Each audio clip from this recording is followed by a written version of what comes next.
What's up, you guys? Welcome to OccultCatTv. Okay, so one second. I'm about to light a candle. I think that we're live.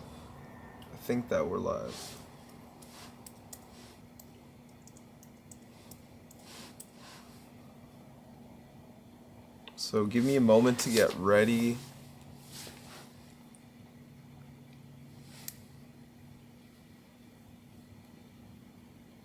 Cool, we are live.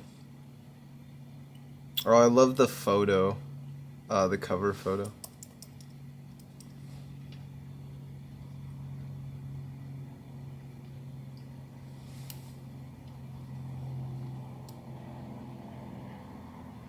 Let me make sure it's public. Okay, cool, that's perfect. We a go.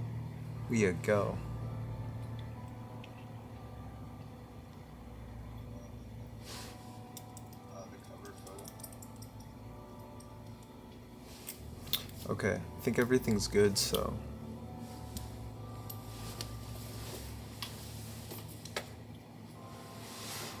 Honestly, there's...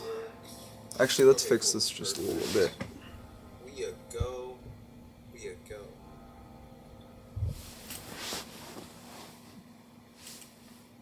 cool.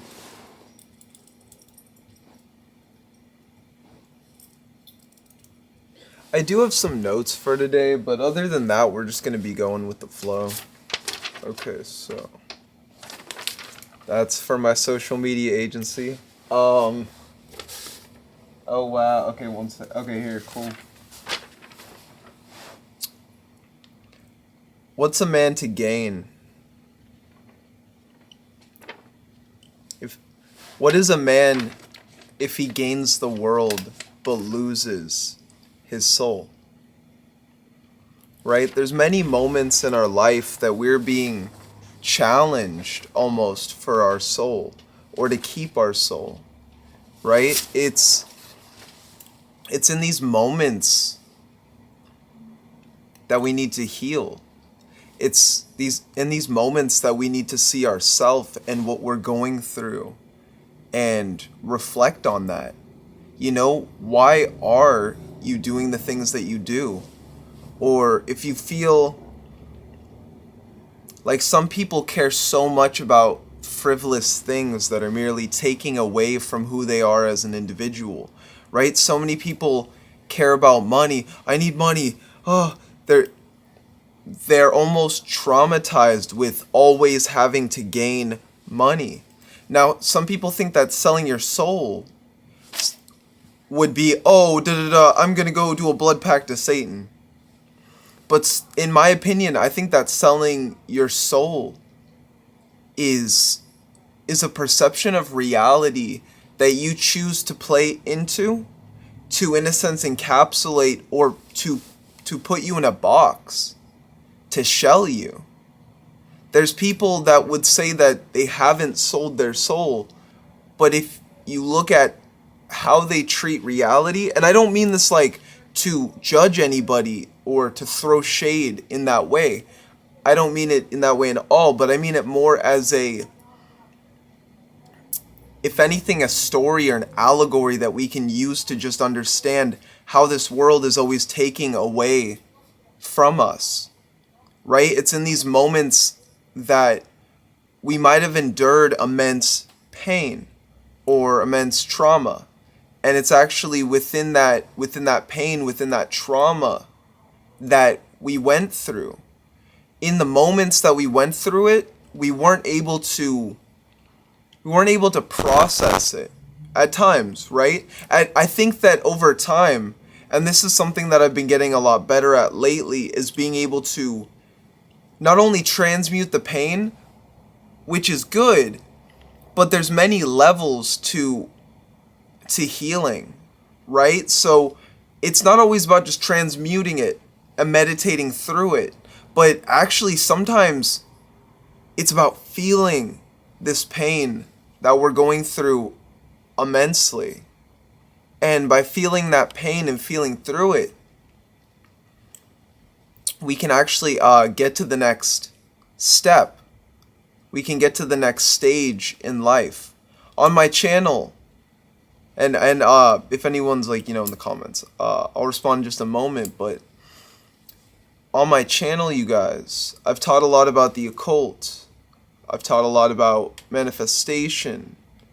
I've taught a lot about wealth creation, right? I feel like with every deity reflected a different, maybe a different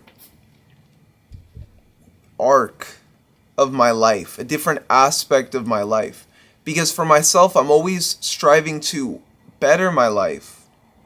But it's at that same time I started to understand that, when manifesting, if we don't, or even trying to master ourselves, better our life, if we don't build a proper foundation, right? Just like when you build a house, if you don't build a proper foundation for a house, the whole house will collapse over time. And let's look at this in a generational wealth kind of way. Say you want to build a house for your family.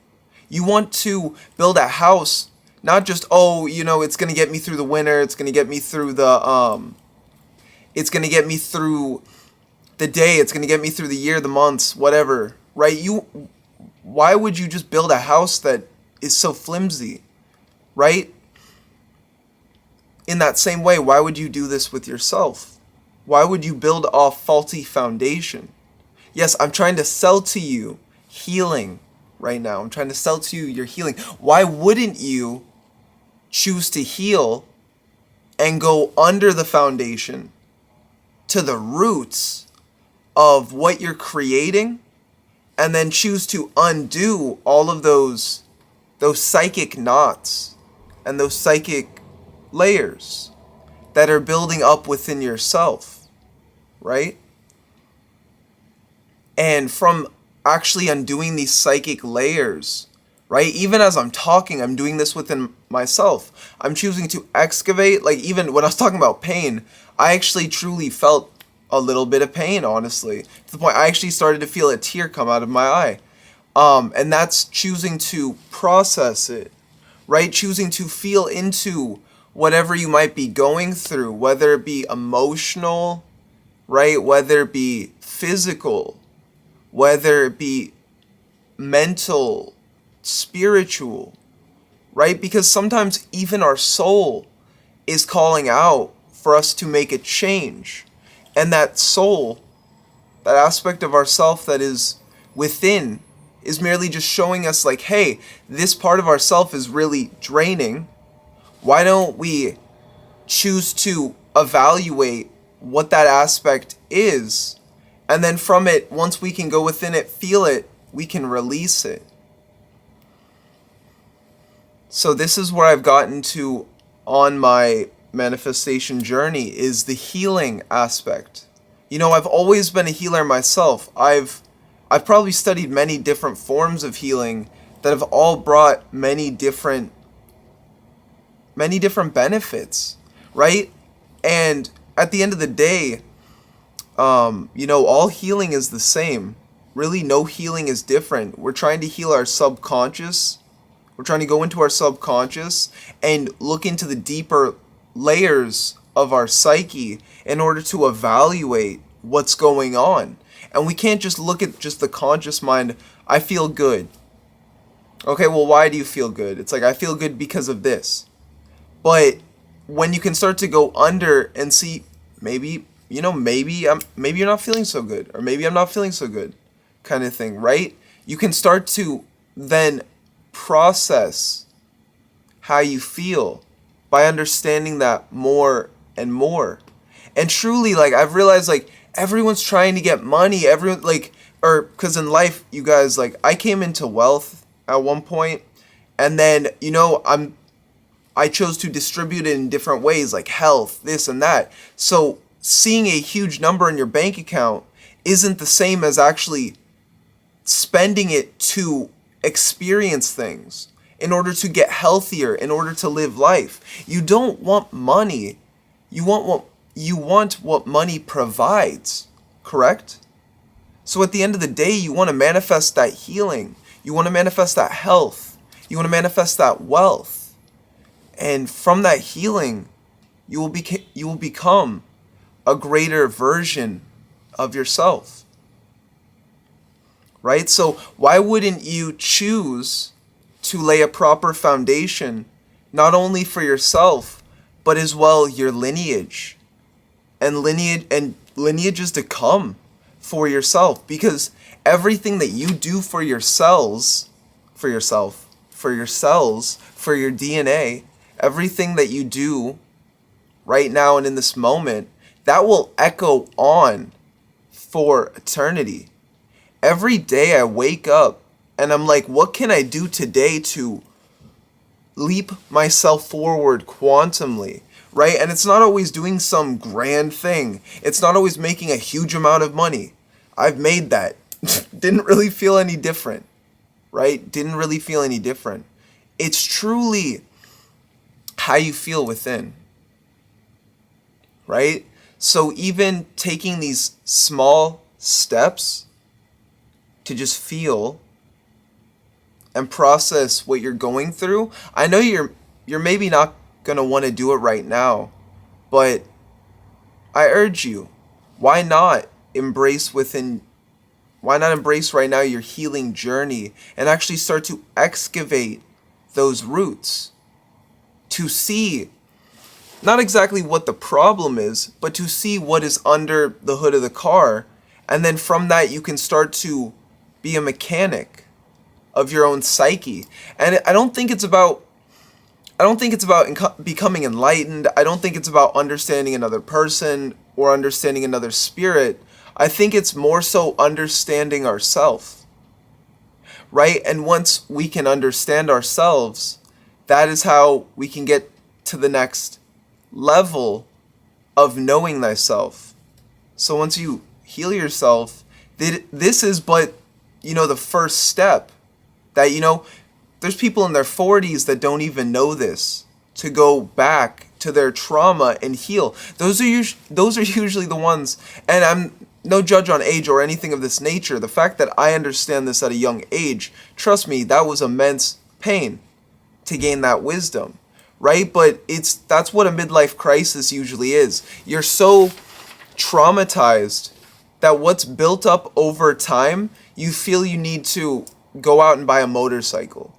And I've literally seen dads do this. I had multiple friends whose dads did this, and I didn't get it. It was a meme, you guys, right? It was a meme, but it was a reality. It was a reality. Like, dads would literally, they'd experience a point where they're like, wow, they don't know that they're traumatized, or they don't know that they never got to really express themselves or live out their journey. And they go and buy a motorcycle instead of, just maybe sitting there and being with themselves and sitting alone in silence and undoing all of this inner work, right? And that's probably the best thing that I've done for myself, is just sit in silence and just contemplate, and then try to fall even deeper or sink even deeper into that contemplation, right? So, okay, this is the first half of the first part of the stream, you guys. I'm gonna look at chat.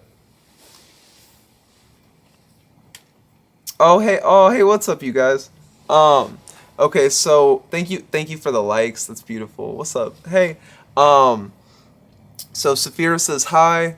Saphira, hi. Yes, feeling it allows your body to also process it and not store it. Heart and mind must be balanced. Most definitely. Thank you for for saying the heart and mind must be balanced, because that's what I feel. A lot of people trust their mind, then they might negate the heart and cut off the heart, and you're now just making logical rash decisions, and you can't feel your heart, so you're not allowing yourself to put that love into that decision making.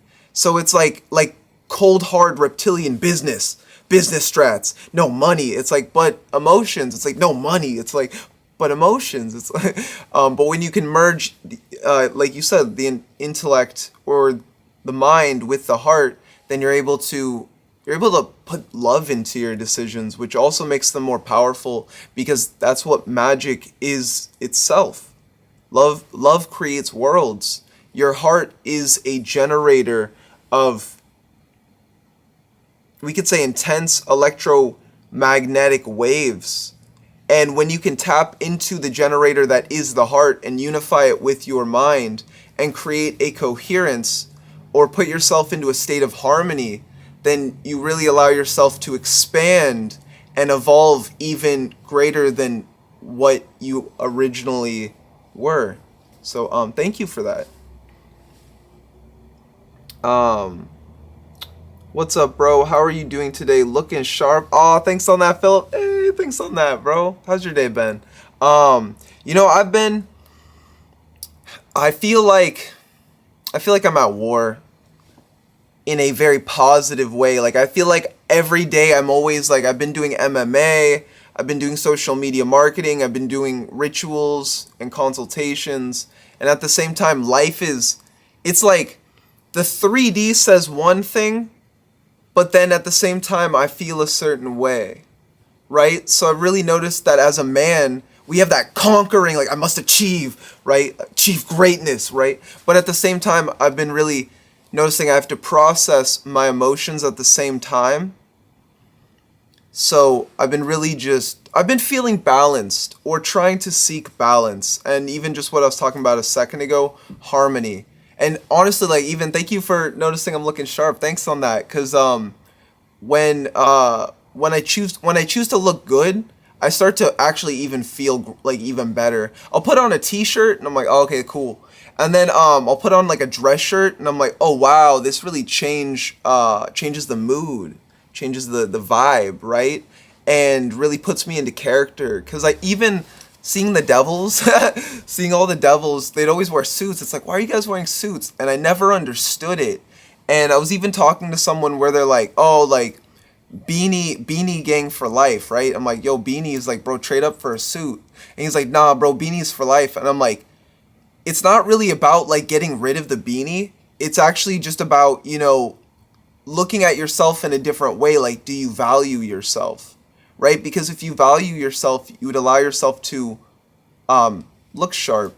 And, you know, I'm just trying to have that gentleman appeal. You know what I'm saying? But yeah, thank you on that, Philip. Hope you're having a beautiful day, fam. Sorry for being late, OccultCatTv in the chat. Oh, what's up, Raquel? I mean, you're never late, fam. You got your own life. Like, how's life been, fam? Hi, Atan. Oh, what's up? Hey, Ina. Oh, how's your day been? Hi, Atanu. Do you meditate? Okay, so, Ina, if you're still here, let me know. And as for that question, yeah, I do meditate. For myself, I want to say meditation has probably shifted. Wow, that is a really deep question. Let's actually really go into that question. So, when it comes to meditation, I originally started just trying to sit down. And I remember when I was sitting down, my mind would fight me so much. Like, I remember it was probably when I was 18, so about 9 years ago. Oh, wow, I've almost been meditating for a decade. Okay, so our number doesn't matter, you guys, right? Anyone can step into meditation, and the sensations in which you experience through the journey of meditation is always going to be your own.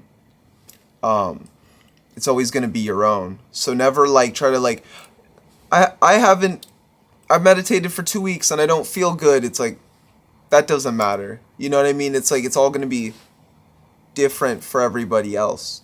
So I remember so this is the first time, like literally before waking and sleep, this was the first time that, not counting like maybe naps, I don't really think I ever took naps. I was always awake from the moment I woke up and then went to bed. And meditation is kind of just like sleeping in between, right? It's a form of rest or resting your mind. So I noticed that when I actually tried to meditate, I'd see these like scary faces all the time, like, and I'd be like, what the fuck is that? And meditation felt so weird to me. It felt so foreign, which I definitely think, you know, societal programming with scary movies, music always pushing drugs and sex and women and all these other things, right? Like, I don't think that really helped my subconscious, especially watching horror movies at a young age, right? But I also noticed that that's actually a layer that we have to tap into or tap through, right? Because my mind is testing me, like, bro, you can't even get through scary faces. It's like, how are you gonna get to the depths of your mind if you can't even face a little? Ooh, which now it was probably dark. It was probably spirits around me that I was also seeing when I was seeing those faces. So then, in a sense, I want to say my perception started to shift because I wanted to get through that, and I wanted to get through just to the layer of darkness and experience darkness, right? And at this time of meditation, I was trying to just meditate for 5 minutes a day, for 15 minutes a day. This is like, I don't even know, 2017, maybe like 2016, 2017, maybe 2015, like late 2015, 2016 though. And that was like the first phase, where then eventually I got through the phases, right? And if anyone's seeing this kind of stuff, like, you're just getting into meditation, and you can't sit still, there's an energy that once you actually allow yourself to subside and still your mind and try to feel what that is, once you release it, you no longer have to deal with that.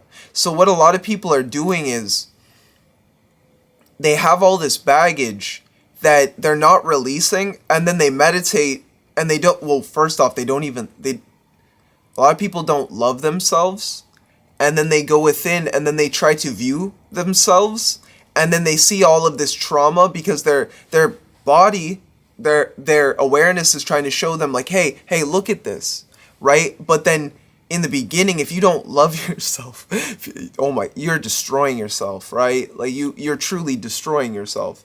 And because you're excavating yourself, you're fully aware, and it's like, oh, I'm aware of that, but then you can't love yourself, so then you might get mad at yourself, right? And then it's like, in that way, if you alter your perception to now be mad at yourself, but you're excavating yourself, looking for the answers and the clues, you're now projecting hatred or anger into your cells, where that now breeds, and you're actually covering up your heart, right? So this is why it's good to cultivate love, right? It's good to go within yourself and start to love yourself, start to love yourselves, right? And I actually have a video. I've been taking a while to edit this video. It's actually how to love yourself. How to love yourself. And how to love yourselves. Love yourselves, everybody. Love yourselves. But it's how to love yourself. And the thing is, it's not like, oh, manifestation and you gotta this. It's like, no, it's like, do the traumatizing work that you don't want to do. That's loving yourself. But when these things come up, right, don't ever force yourself to view something that you feel that you're not ready for, if you feel you are not comfortable in a comfortable place or a comfortable state of mind, right? And I want to say in a very similar way, like, meditating when you're out in public, I'm not saying there's any wrong places to meditate, but when when you're meditating and there's areas of just, it's an energy, you're like, I shouldn't meditate here, right? It's all by feeling that energy though. Okay, so, but do the work to uncover and look at the things that might be bothering you and try to love those aspects of yourself. So that was what I first learned from meditation, right? Shifting into like more of the second phase of meditation. This is when I kind of started to get good at meditation, right? I was meditating for about 15 minutes. I got past that barrier that I was talking about. I started to meditate for about 15 minutes a day. Was getting about 30 minutes a day. I was working a lot. I was working at Walmart at the same time when I started to get into heavier forms of meditation. And I think it was Right, okay, and this is when I was starting to also incorporate ceremonial ritual into my meditations. So at some point, this is probably like a few years, right? I was working at Walmart for like, I don't know, like 9 months or something. But so from Walmart, I started to get into the Cliff-Oth. I was already in the Cliff-Oth, kind of going a lot further. So meditations were not the same as a normal meditator, right? As someone that was like, a Sephirothic user that was meditating, right? Angels. It's like, no, I was in the Cliff-Oth. It's like I was seeing I was also having to take on more disciplined routine and more forms of meditation at this time to even cope with all the energies that were around me, Cliff-Othically speaking. Right? So, or we're just talking about like the underworld, right? I had a lot of underworld energy, and entering into abysmal energy, and I'm kind of giving different perspectives of the journey, because it's like, okay, there's me as a meditator, but then there's me also as an occultist that is doing rituals to demons or daemons, right? Demonic kings, and then at the same time, there's the me that is going through it as the ego of the perception of who I am, and then there's just the eternal self that I was. And thank you so much for asking this question, Ina, on meditation, because it went into a lot of things.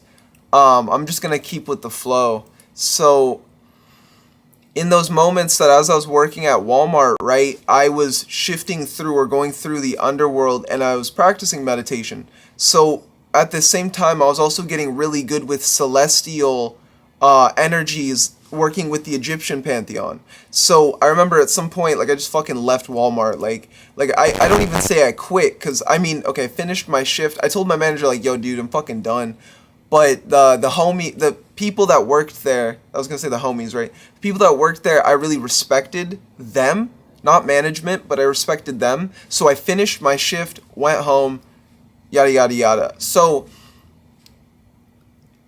I would meditate during my shift at work for 15 minutes. I'd take the whole 15 minutes to get better at meditating. If you guys work a 9 to 5, do that. That's way better than just scrolling on your phone for the 15 minutes. And then I'd go home and I'd meditate even more. I'd probably do ritual before going to work. I went to work at like 11 a.m. I would do invocations in the morning before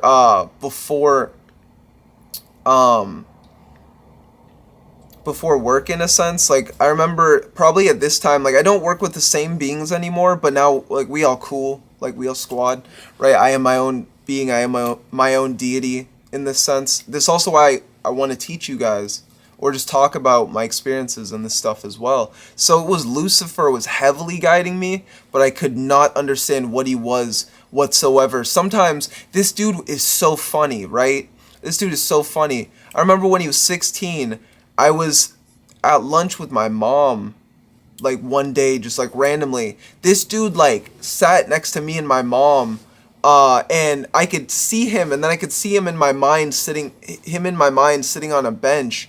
And I don't think my mom saw that Lucifer was there, right? And then I remember, I don't remember what Lucifer was saying back then, and this was way before this is probably subconsciously when I was initiating through the underworld or through the Cliff-Oth, right? And I just remember he probably was just telling me of what was to come, because it was then shortly after then I started, like, probably age 17, 18, that's when I got into demon magic, after learning meditation. So it's like it's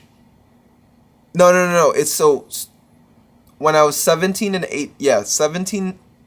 18, I started to read about it, and I was more of like an armchair. No, I dove into it. Wow, there's so much to the timeline, because I started meditating for a few years before actually getting into working with the demons.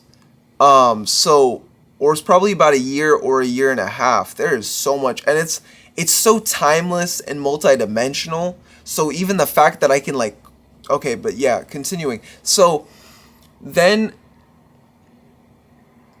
it's after Walmart that I started to go heavily into ritual, right, I started to go heavily into invoking, and in this time I was like working no job. I want to say this is probably when I was more focusing on becoming more enlightened or liberated, just more like, especially or as well economically liberated. I was just always thinking like, dude, like how does money function? Like what the fuck is, like what is money? Like why do we have to work why do we have to work an hour for $15?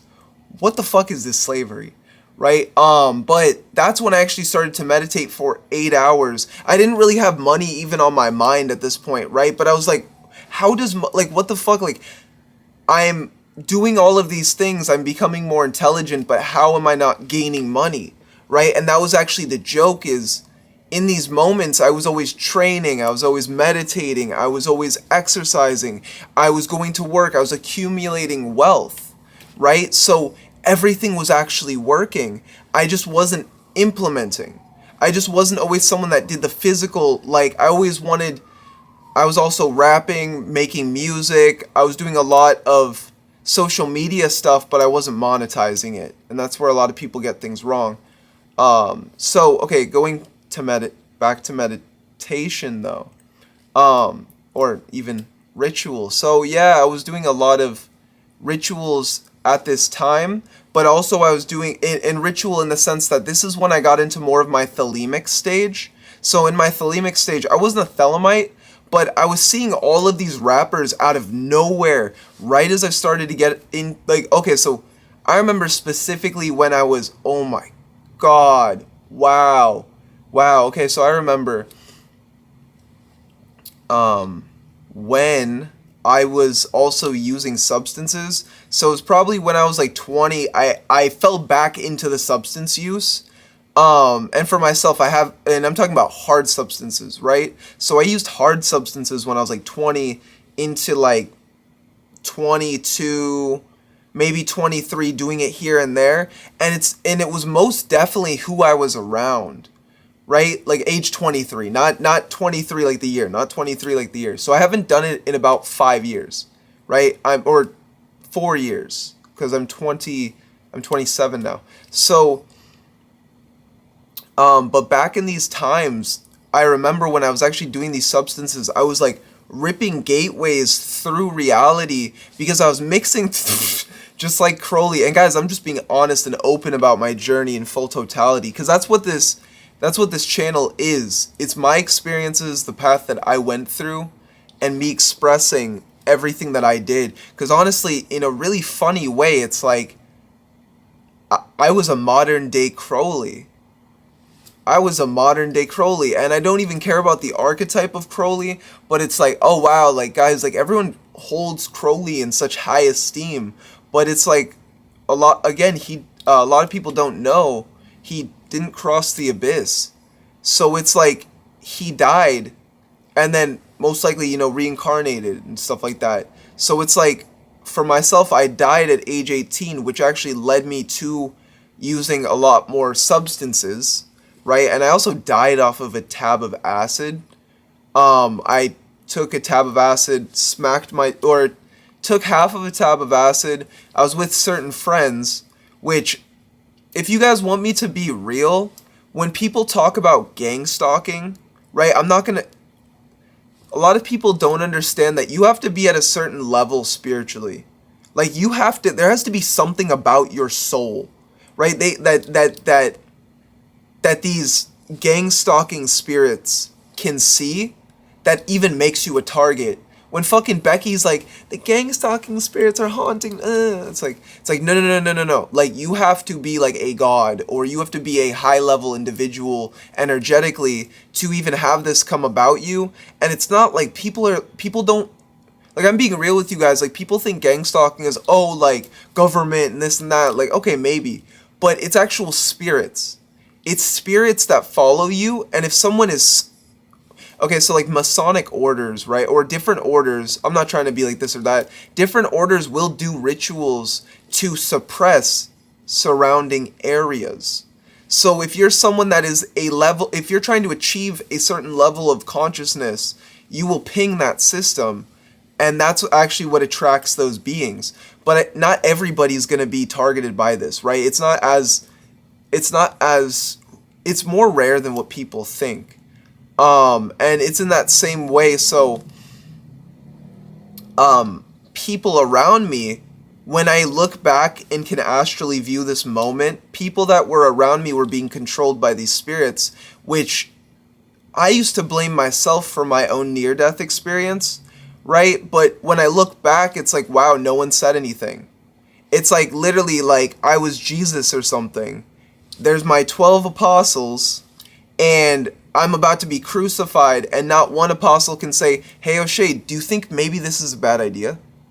Hey, O'Shea, before trying to do this thing that you think you can do, maybe have you tried thinking of it, right?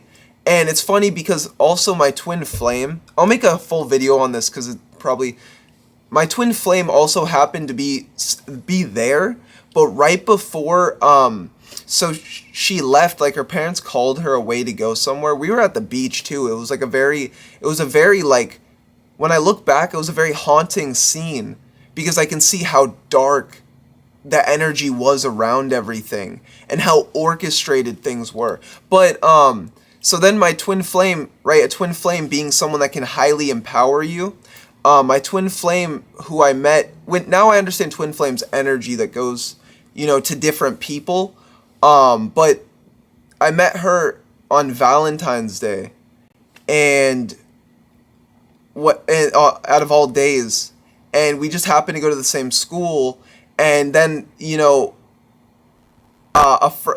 and a friend introduced her into the group and stuff like that, but I found out later on she was my twin flame. We dated, stuff like that. Really, she's a beautiful person. But so so she was like led away from the situation, and I actually think that she was the only one that would have said, oh, hey, maybe you shouldn't do that. Like, she's a really smart person, right? So I feel like but that's why, like, out of all people that night, like, because she came back later after I died, because I came back alive after I died, right? And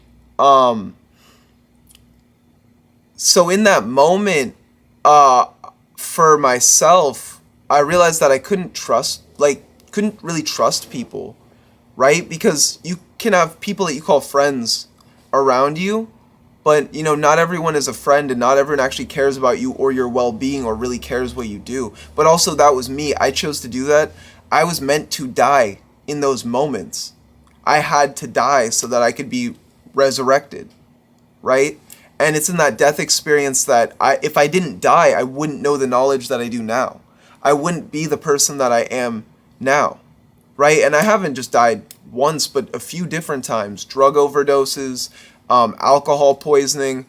I had alcohol, and I'm just to say experiences, right? Like, I had alcohol, and this is what also made me stop all this bullshit. Guys, if you are suffering, and we'll talk about this in a little bit, right? Like, I'm telling my story to then also I want to give you guys tools for anybody that, you feel like you vibe, right? You feel like you've maybe been through this or something, because this stuff is no joke. Whether you be, and this as well, this is why I have consultations, and this is why I do consultations with people, right? Because I've always wanted to be that healer. I, in a sense, went through all of these addictions. I became the Antichrist. Ooh, I worked with demon kings and, all of that, right? To then realize that I need to heal. Like, oh, I'm an intensely powerful demon king. Cool.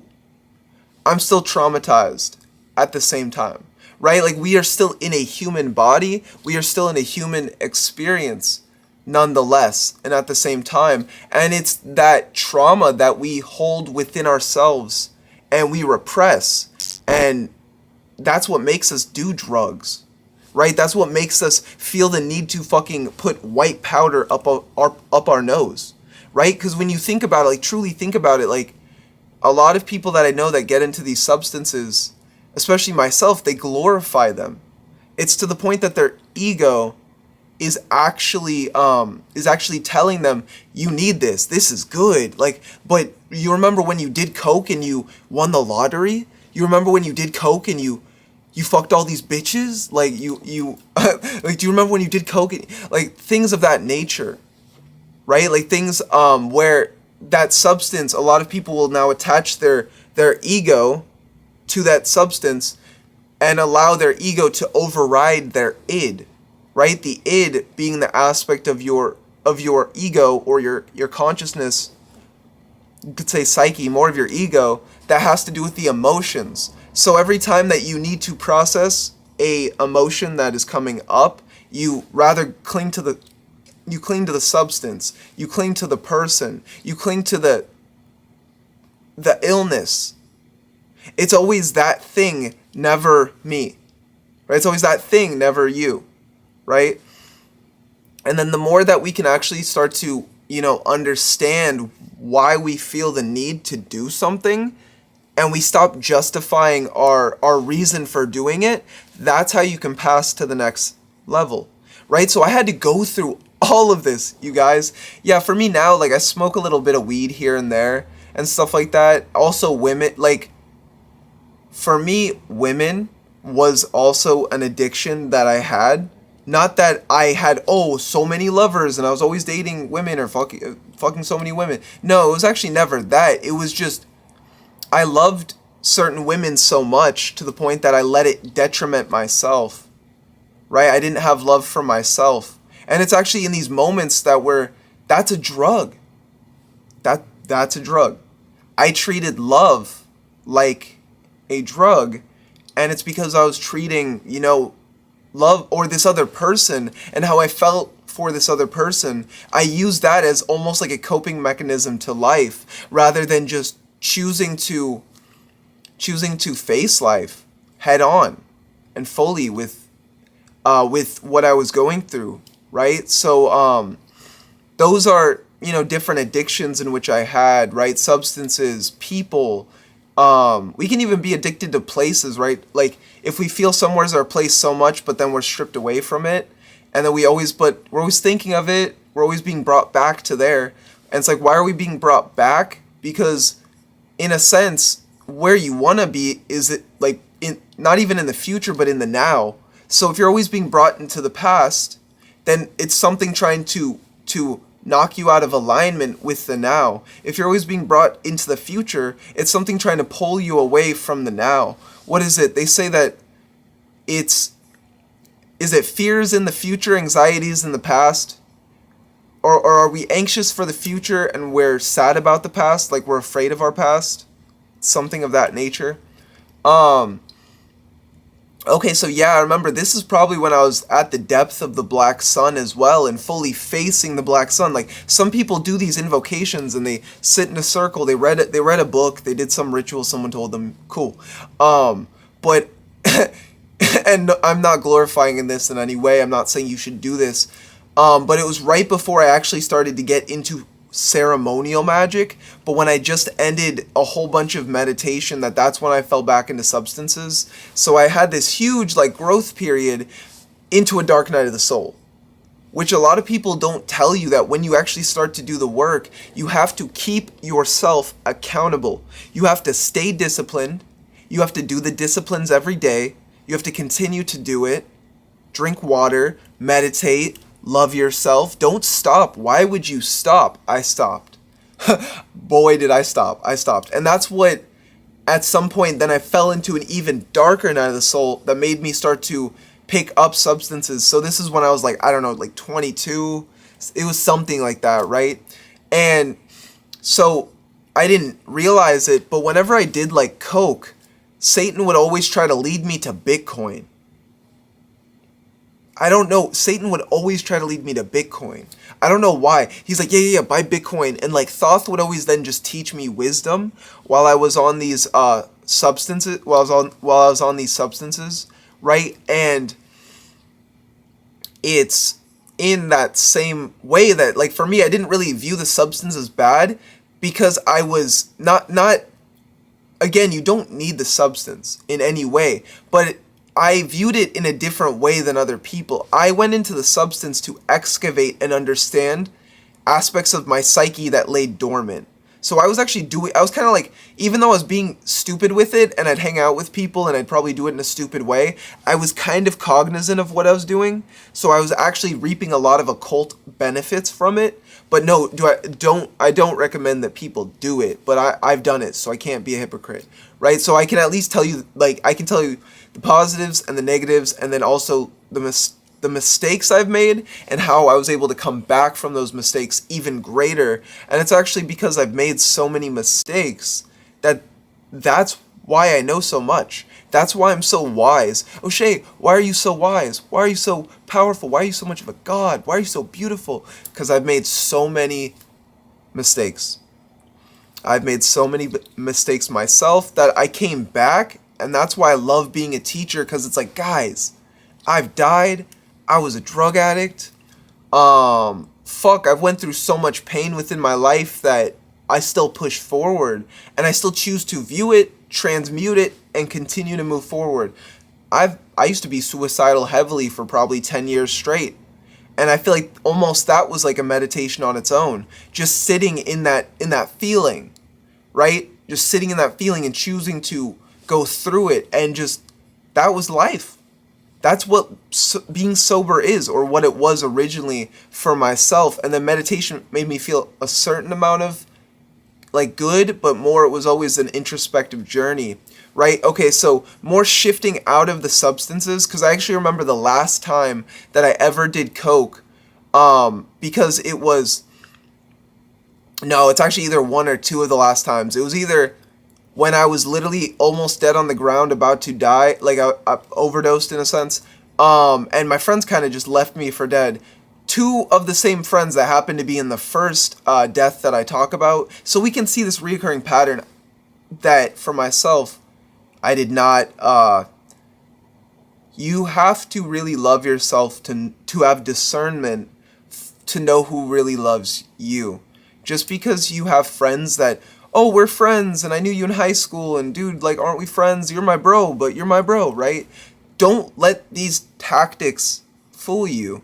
If you love yourself and you are having discernment to walk away from people, walk away from those people.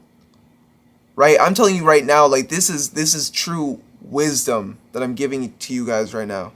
The moment that you walk away from all these people that are not your friends, you will find the group of friends. It's okay to be lonely. It's okay to feel alone, right? In those moments of aloneness, choose to find yourself. Choose to find who you are without other people, right? Like, I even have I was talking to my twin flame a week ago and stuff like that. We're not talking anymore. But I was talking to my twin flame a week ago, and she was telling me about a friend who was like, she can remember when she was her age, right? She was 22, and she was a woman just running around with everyone. I'm not saying like sex or anything like that, but just running around with everyone, just trying to entertain herself, just going to the bar drinking. It's like doing all these things just to distract herself. And my twin flame, or my friend, she was telling me that she's like, wow, this person really reminds me of, myself at that time. And the thing is, now all these people that are getting you to drink and come on, hang out and party, it's like, no, I gotta study. It's like, no, come on, party. The moment that you say, I need to study, or I need to work, or I need to do these things, and that friend continues to, no, come on, like have fun with me. You're my doll. Let's have fun. We're going out. Like, right? It's like, that's not a friend. That's not someone that cares about you. That's not someone, right? And not everyone realizes this. Some people think, especially at a younger age, the friend is the one that is always hitting me up to hang out and go out and do things. It's like, maybe, like sometimes, right? Like maybe, but that's probably the friend that's bored. That's probably the friend that's not doing anything, right? So when you choose to have self-love or love for yourself, you're not going to always be going out with other people wasting your time, right? Because something that I especially learned, like I'm 27 now, 26 turning 27.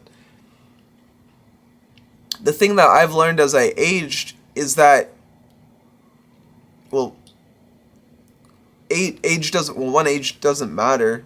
Like, if you're timeless in nature, the body is but a vessel. But then two, time, you can make a whole bunch of money.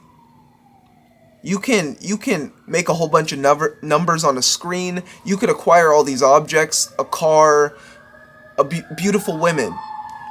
But the one thing that and as I say that, sirens are going off. The one thing that you're never going to get back is time. You're never going to get time back. Being with the ones you love is most important. But above that, being with yourself is most important. This is why it's good to invest time, not always into other people. Like, even watching the stream, you guys, like, I appreciate that you're investing your time. Please leave a like. But at the same time, I do want you to invest the same amount of time on yourself, your own growth, your own healing. Right? And that's self-love as well. So if you feel that you need to, like, leave the stream, go tune into your own thing, by all means, please go do that. Right? Time is the most valuable thing. What is it? Watch it pass by as the pendulum swing. Wow. Wow. I would always hear that in my mind. That's Chester Bennington's with you guys. Chester Bennington. Time. It's like time, such a valuable thing. Watch it swing by as watch it fly by as the pendulum swing. And then I forgot the rest, but yeah, so to continue, before going further, I guess with, what I was talking about, meditation, just to, like, wrap up the meditation question at least, because there's more to it, and I'll continue with it, because that unlocked a lot of a journey. But yes, I do meditate. But at the same time, I know the most powerful thing is realizing that life is a meditation. Life is a meditation all on its own. So if you are truly in alignment with life, just like you sit down and close your eyes, like, say if meditation for me for so many years was I had to be in lotus, I had to be sitting down, I had to be, oh no. I did this to the point that my dad, my grandfather, or my dad, in a sense, he took care of me. When I was living with him, he actually my nickname was Yogi, right? And he would always call me Yogi, and I would actually go outside at 5 a.m., like literally 4 a.m., 5 a.m., you guys, and I would just sit on the ground and just meditate for hours in the morning, because I had to do this before going to my job at, like, and I had a girlfriend at the time, and she was also, her family was, like, Buddhist, and just, like, she understood the whole meditation, like, just, like, lifestyle. So it was really cool. Like, any masculine that is going through this journey of let's go with the draconian path. When you meet a woman that is there for you, like, guys, I mean, I don't mean like a fucking 304, or what are they called, 403s, a hoe, right? I mean a true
Alright, cool.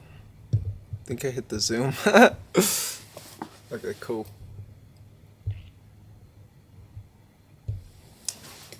Is that how I had it?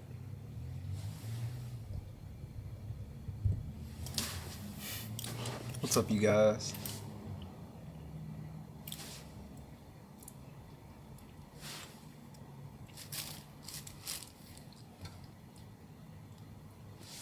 Okay, let me know when it's back live. Okay, cool.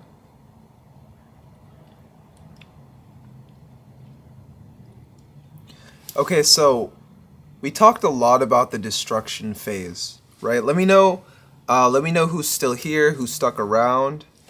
Also, thank you for everyone that, you know, that's been here. If I didn't get to say your name, I value you. And, you know, thank you for being a part of the Occult Cat community, the tribe. Thank you for being a part of the Vibe tribe. But it's just the occult community, you know, trying to provide a good space, a good atmosphere that we can use to evolve in all ways, spiritually, emotionally, magically. So it's in this destruction phase of my life that actually I wouldn't have been able to step into immense power if I didn't destroy myself the way that I did. Okay, so to sum it up, I destroyed myself with, already I had a shitload of trauma as a child that led to, you know, start smoking cigarettes, got into, you know, got into drugs, got into alcohol.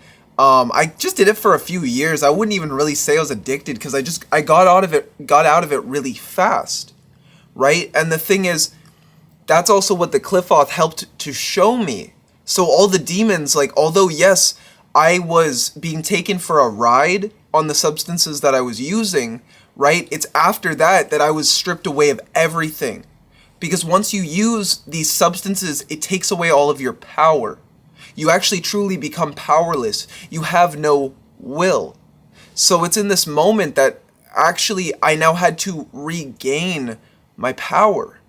I had to regain who I was to actually combat the journey, right? So I definitely first off want to say, in order to become a powerful individual, in order to gain power, amass power as a demon, you must first heal yourself. You must choose to embrace the healing.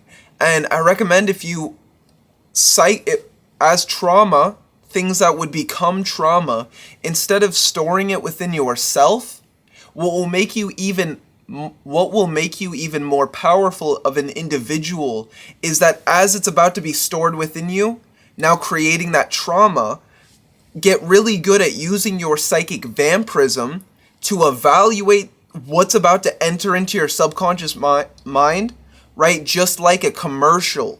A commercial's trying to input what it wants into your mind. So when it's happening, try to evaluate and look at what is happening before it gets injected, and then transmute that into power. Because when you have this trauma, or what would be trauma, if you are a warrior in battle, how is that trauma? I'm going to say that again.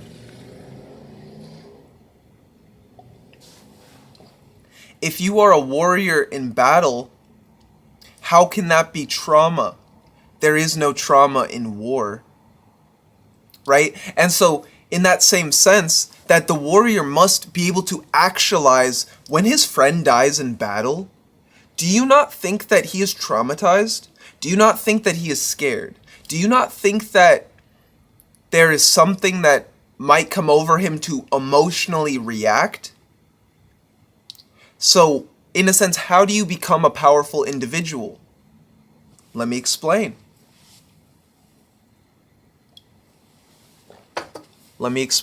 How do you become powerful through magic? You allow yourself to first process the trauma that you've went through. I'd even recommend in ritual, guys, I actually do this. Shape your rituals where, I mean, I used to do rituals for demons and the occult, right? When I was in the Cliff-Off, I was always doing underworld rituals to expand my knowledge, understand the infernal divine, understand the Cliff-Off. I shifted that into, and then I was also healing before doing all that. So as an occultist or a metaphysician, I was already a healer, shifted my healing magic into demon magic. That stripped away a lot of the illusions that I was dealing with, right? The dark matter started to empower me through working with it. But when I first started to work with the dark matter, I had to understand what it was. And this was an intense period of not knowing what dark matter was. What is dark matter? What is magic? Right? What is magic? As a child, I used to say, music is magic. Truly, vibrations and frequencies is magic. Now that I have, in a sense, gotten to Thamael, or understand where my journey has led me, I am now facing these trials of the immense amount of power in which I've gained. And as someone that might have this, I recommend that anybody wishing to attain power along the journey understand that with immense power comes great, not responsibility, no, healing. With great amounts of power, with great power comes great healing. So just as much as I've gained power in working with demons, and why do people even work with demons? This is something that I understood only after getting out of the Cliff-Off. And I don't mean like, why not work with them? But it's like, why go to an external source to give you power when you already are a powerful being in your own right? You already are a god, you already are a deity, right? And I'll use a Miyamoto Musashi, a famous samurai. I'll use a quote by him. What is it? Be respectful of the Buddhas and the gods, but don't depend on them. Don't depend on them. Don't feel the need to always worship and praise and give offerings. And this is something I learned like heavily. Like, guys, I gave expensive offerings where it's like at the end of it, the deities are like, yeah, you can give offerings. Like, it, in a sense, all an offering does is like, okay, so I have this gold chain to Mammon, right? This was probably like, I don't know, $1,000 or something. I gave this gold chain to Mammon when I came into wealth, and yes, it immensely empowers me, right? It's very powerful. And I love gold. Like, I actually never bought a gold chain before, and I was even like, oh, why that much kind of thing. But then the symbolism of giving, it's not Mammon that's making this powerful. It's my own mind and my perception of it that makes it powerful. So when I went into ritual, and then I bought like, I think like a $200 wine, and I actually, I will have this ritual up to actually purchase on my website, because I am doing video rituals. So if you want like a ritual that in a sense is a dedication ritual to Mammon that has gold in it, that will be a ritual up on my website. But in a sense, Mammon represents a form of wealth. So when I gave it to him, now through Source, I have a whole bunch of, you could say it cost money, so death essence that I sacrificed. I had to sacrifice, that's my time, that's my energy. I sacrificed to not just buy this, I didn't sacrifice it to the store, but when I was going to get this, as I put my debit card in the machine, I told, I said to the universe, oh, as I give this offering to Mammon, right, as I give this offering of, I mean, it's multiple things, but death essence, money, right, me sacrificing money in his name, right, I then gave it out to the universe. Now I've received the gold. So gold is actually like, I mean, what is money? And we can even get into that later on, you guys, because money has a lot to do with the acquisition and attainment of power. When you truly think about it, at the end of the day, why do people, or what are symbolisms of power? It's money and it's fame. So the more money that you have, the more power you have. You might not have wisdom with that power, but you have a certain form of power. Now you can exchange that, and this is the same thing. I'll actually talk about, I'll talk about the different, as well, occultists that I went to, as well, and the rituals that I got on top of that, where I was already doing the work, but we'll get into that. I was already doing the work for myself in a sense, and you can go to other rituals, or you can go to other rituals. Well, you can do other rituals. You can go to other spell workers and occultists, and also have them give you empowerments or attunements. So if someone has already gained, say, a whole bunch of wealth, you can go to them and actually, by getting a wealth ritual or by buying that form of whatever ritual it might be. Say for myself, like I'm a wisdom god, right? I'm a fate deity. I'm a deity of like magic, fate, fortune, wisdom. This is why I'm really good at tarot, divination, spell work, consultations. Like, this is actually my forte. This is actually what I'm meant to do for my whole life. I just so happened to find it at a young age, right? So I'm someone that respects as well other occultists in the same way. So I like to also go to other occultists and like get rituals, just see how this empowers me or what it does for me. Because it's just like also going to different deities, right? I'm a deity. There might be another person in the community, they're a deity, so on. Okay, so, but ritual, right? In a sense, so when I gave this gold to Mammon, it's now the frequency. When I placed it on his sigil during that ritual, the frequency of Mammon is now sent out into the, you could say, the universe through that gold. So now at a later date, once I've learned a certain amount of knowledge of wealth from Mammon, right, I will now, maybe I'll just put this on a sigil, never wear it again.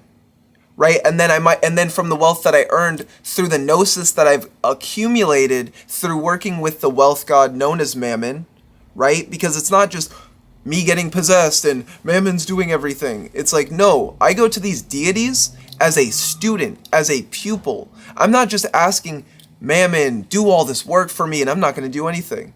No, actually, I'm the opposite. I'm more like, okay, so I'm just going to go do this. I would really, I'd like your help. Why not get help from the wealth gods on, wealth endeavors? Choosing to go about the journey of the acquisition of wealth, which definitely has a lot to do with power. And going back into it, the more wealth, or the more, it's not just money you have, the more power you have, but especially a prosperous and abundant mindset. This is what's going to make you a wealthy individual.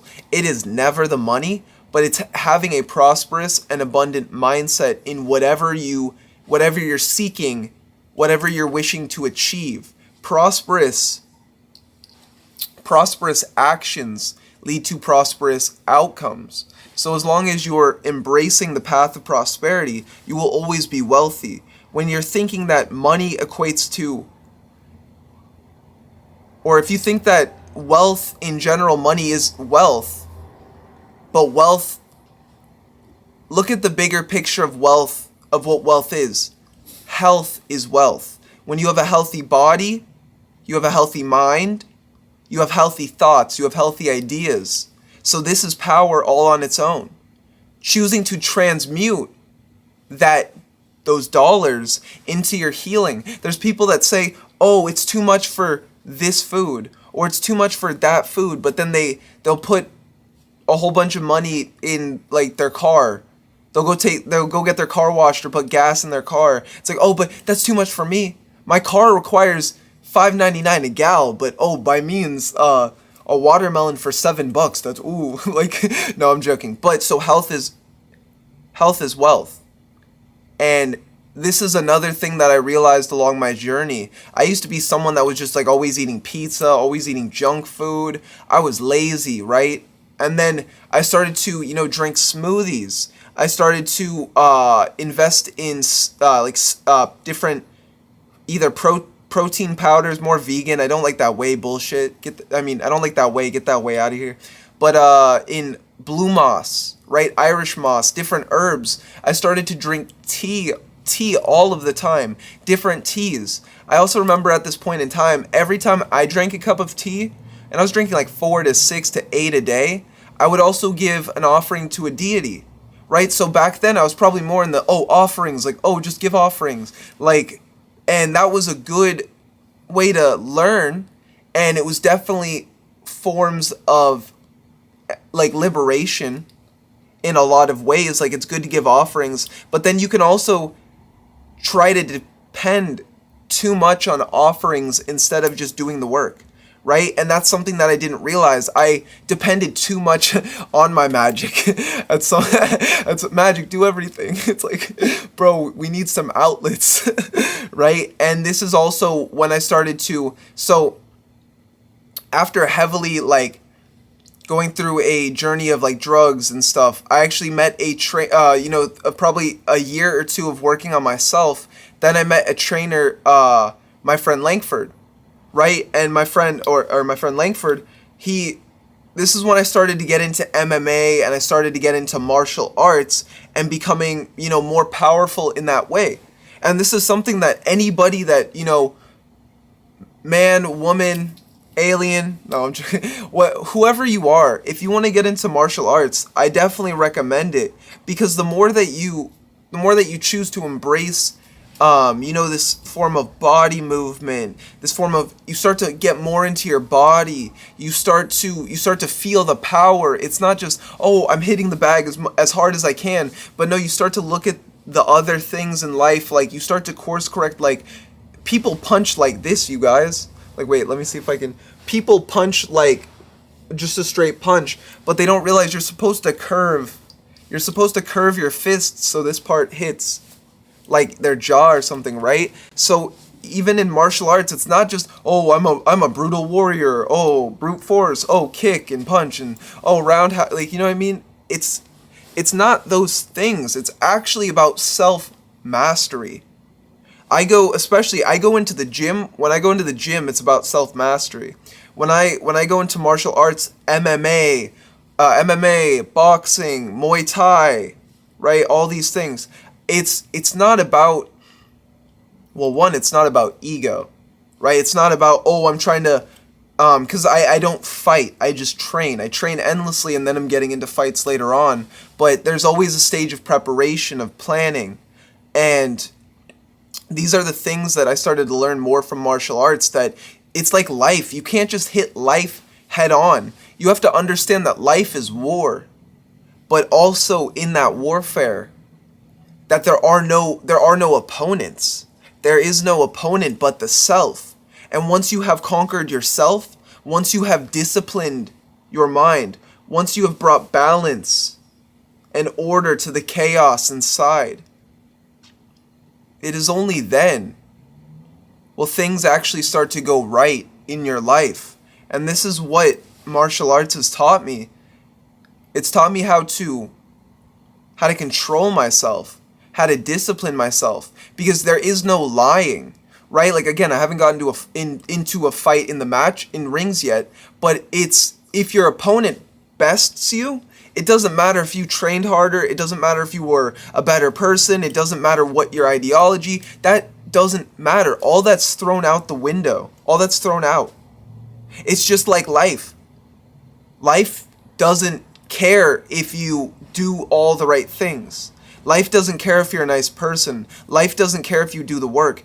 The work will result. You will see the benefits. You will always see the benefits, and you will always see the compound effect and results, right? But life won't always reward you. You could do all of what you think is the right things, but what if they're wrong?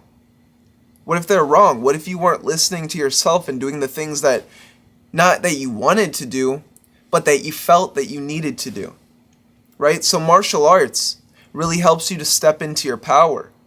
Now, when it comes to martial arts, if you want to become more powerful in this, and I've heard a few different friends channel this, So I'm just gonna give my own rendition of it in a sense, because it's the same thing all over the board, right? But if you want to become more powerful, like say if you want to punch more powerfully, right? It's not going to be about the physical effort of the punch, but it's actually in the energy in which you allow to flow through you. It's just like the 1-inch punch with Bruce Lee. Bruce Lee wasn't just like 1 inch, right? It was the force, and it's so funny, a bird out of all times flew right in front of the window in front of me. It's the force of his energy being channeled through his body to create immense force, to create immense output, immense velocity, immense strength. It's the same thing with you. Whether you wish to do this with a punch, whether you wish to do this with your magic, with your thoughts, it's about amplifying your thoughts, knowing that your thoughts are energy, and the more that you choose to empower, or rather enlighten these thoughts, giving them power, these thoughts become more powerful. So it wasn't until I actually started to like analyze my own body and go within and be like, wow, like a punch really isn't a punch.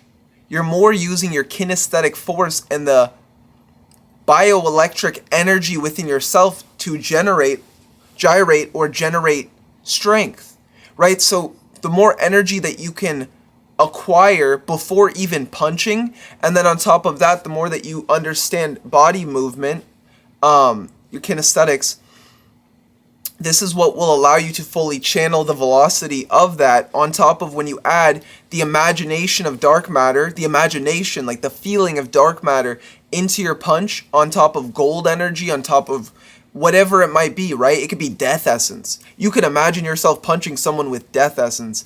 And these are also vampiric tactics in which I've learned, like also from like working with Azazel and understanding the underworld. When I don't fight, like when I fight, I'm actually very tame, because I understand that when I fight, it's not human.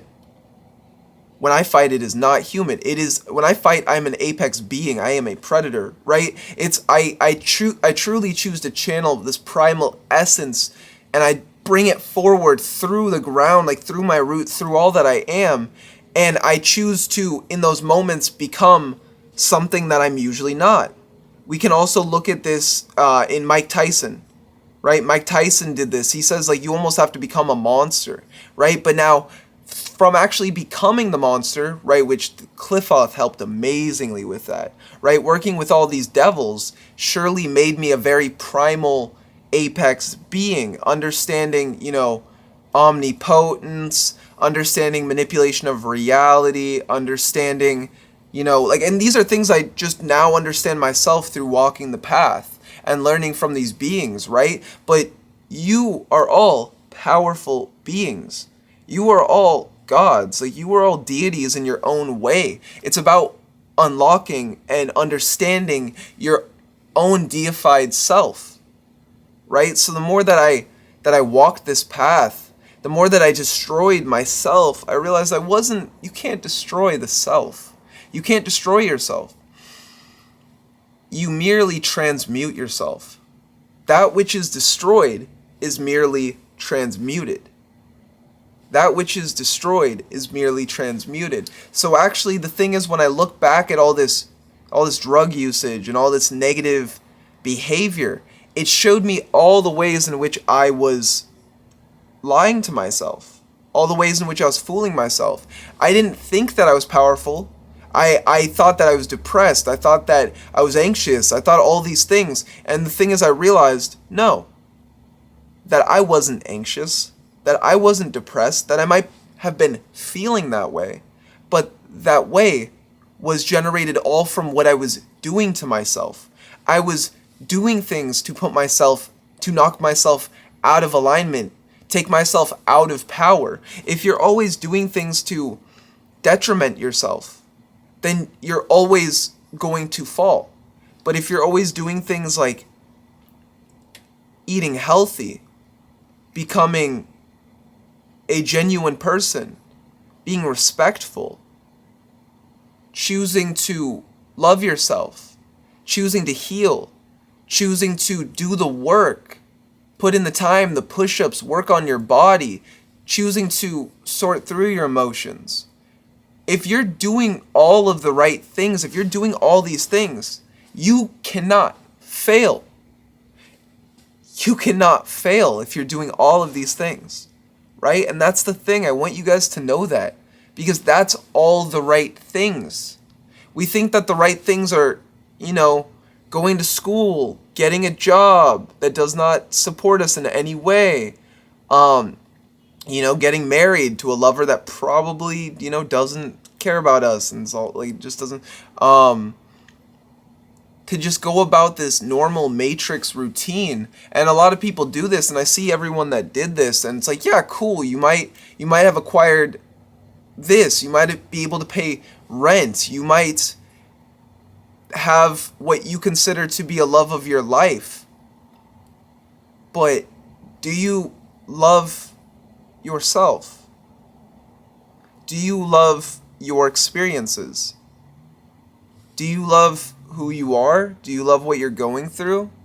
Because it wasn't until I started to actually love life that my life started to get better, right? Because it's the love that we have for life that gives us this vigor to take on each and every day.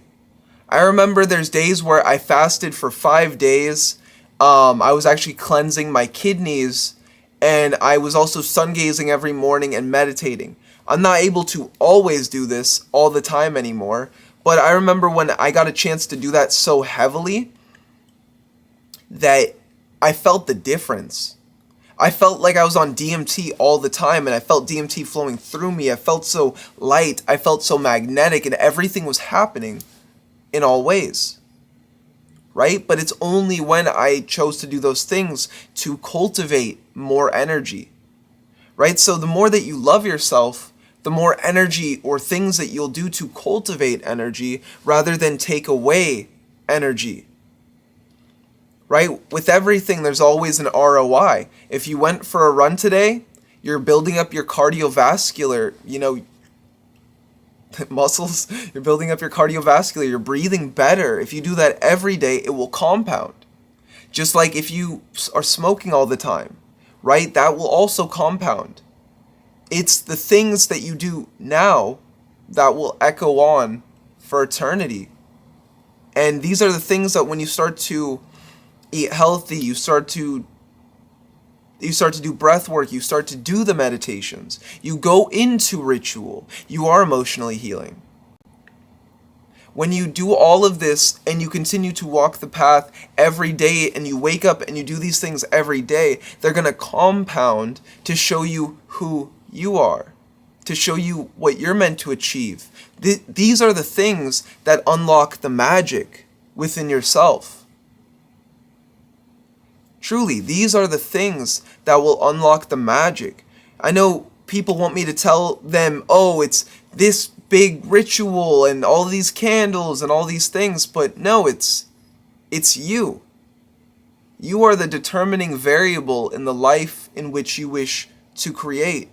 You are powerful in all ways. It's about transmuting that power and using that to take yourself to the next step. This is why self-love is so powerful. This is why healing is so powerful, because once you love yourself and once you heal, what is stopping you, my friend?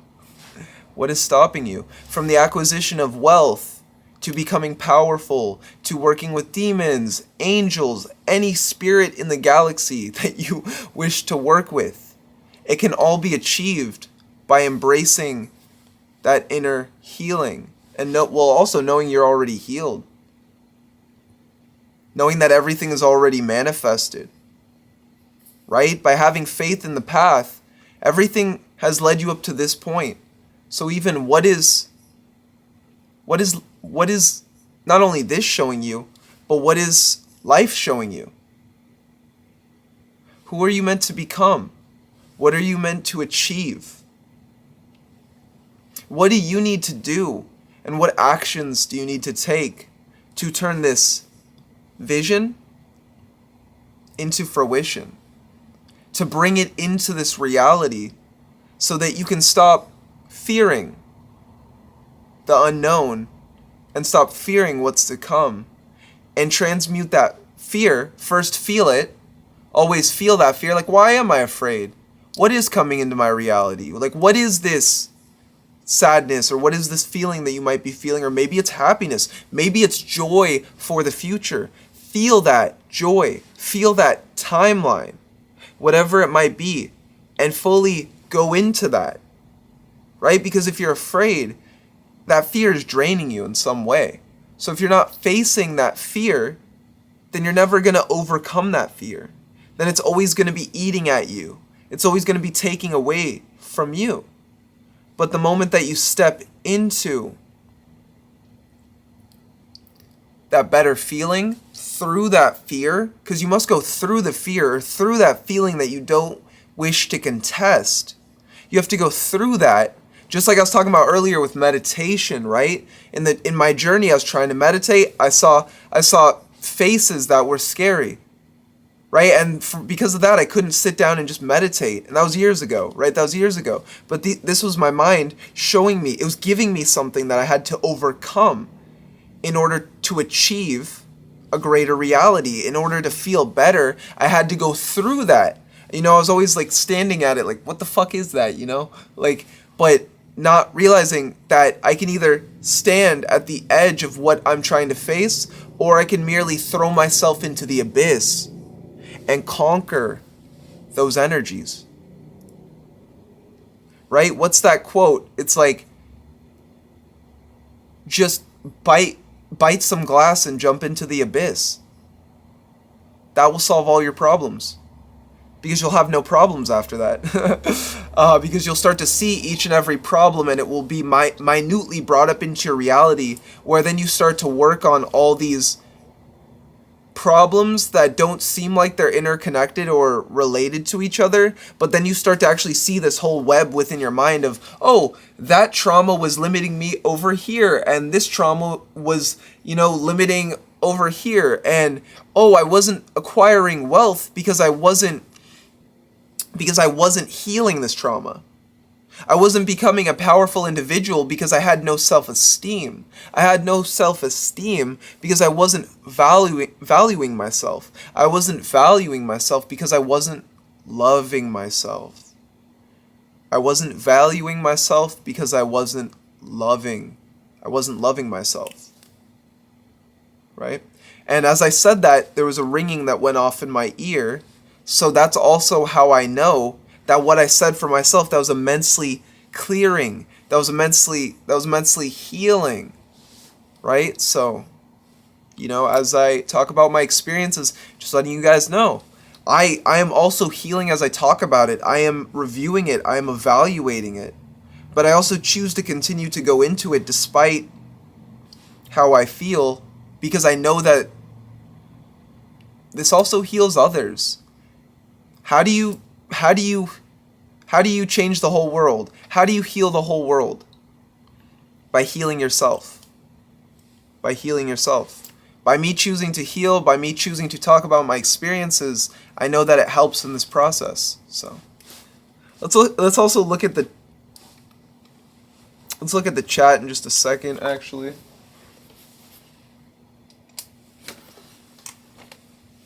My computer was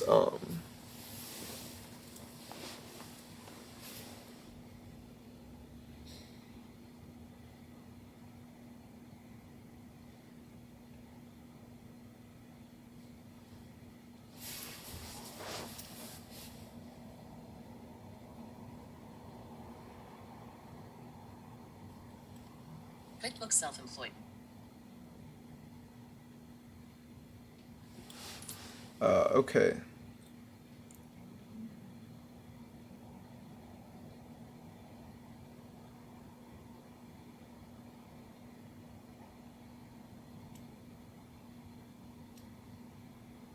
Let me know just who's here. And I'll just keep talking for, Yeah, actually. This has been a lot of good energy, a lot of good, honestly, a lot of healing has transpired today, and that's also why I wanted to go live. Um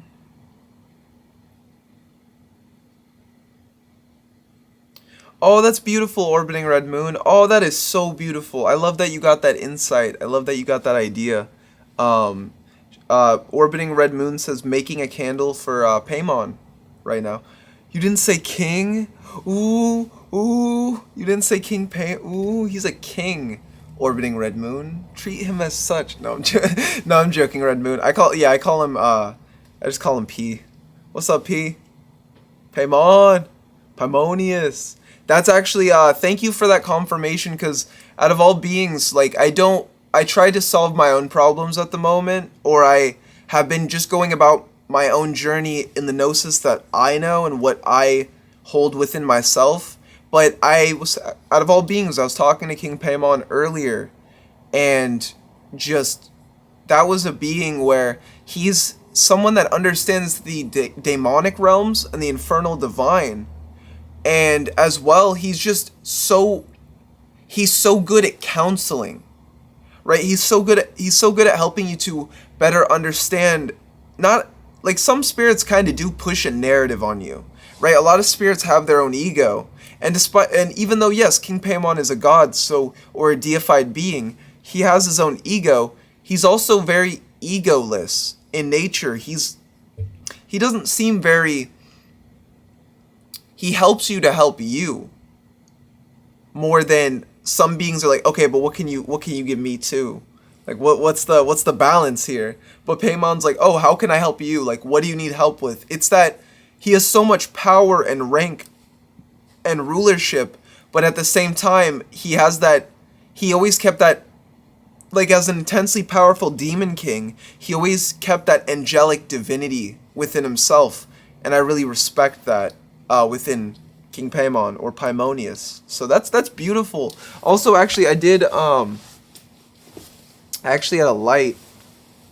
I was going to light this candle as well. So Orbiting Red Moon, thank you for reminding me. I have this. It was a goddess candle, I believe. And then I just altered it for my own.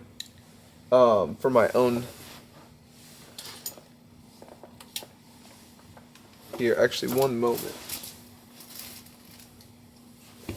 And I'm actually gonna be writing some stuff on it. So that's also another thing, you guys, to amplify any healing that you wish to do. I mean, life is a ritual all on its own, right? Ritual makes us powerful, but it's just like when I said earlier, meditation, right? Meditation, life is meditation. So realizing that life is meditation, when we walk out our door, when we go for a walk, or when we're waking up, these are the aspects of life that we can consider a meditation.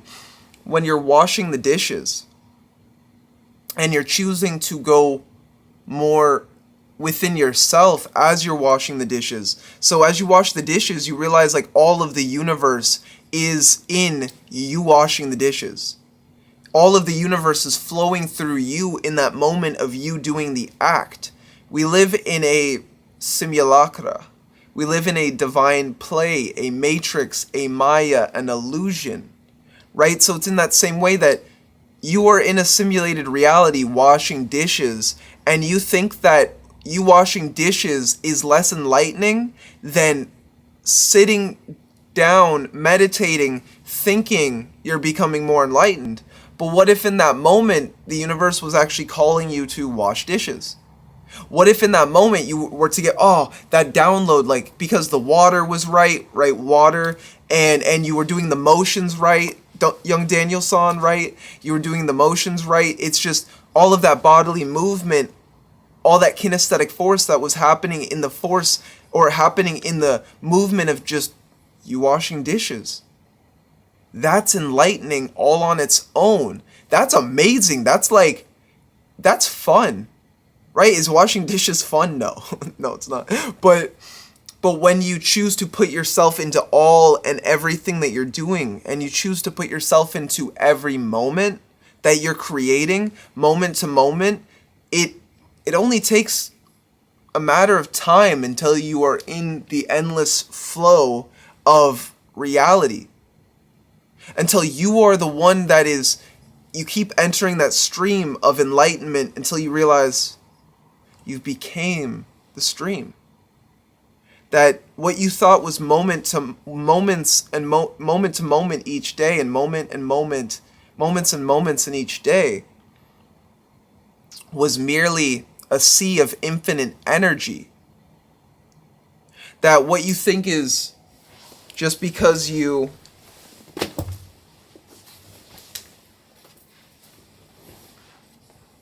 see time,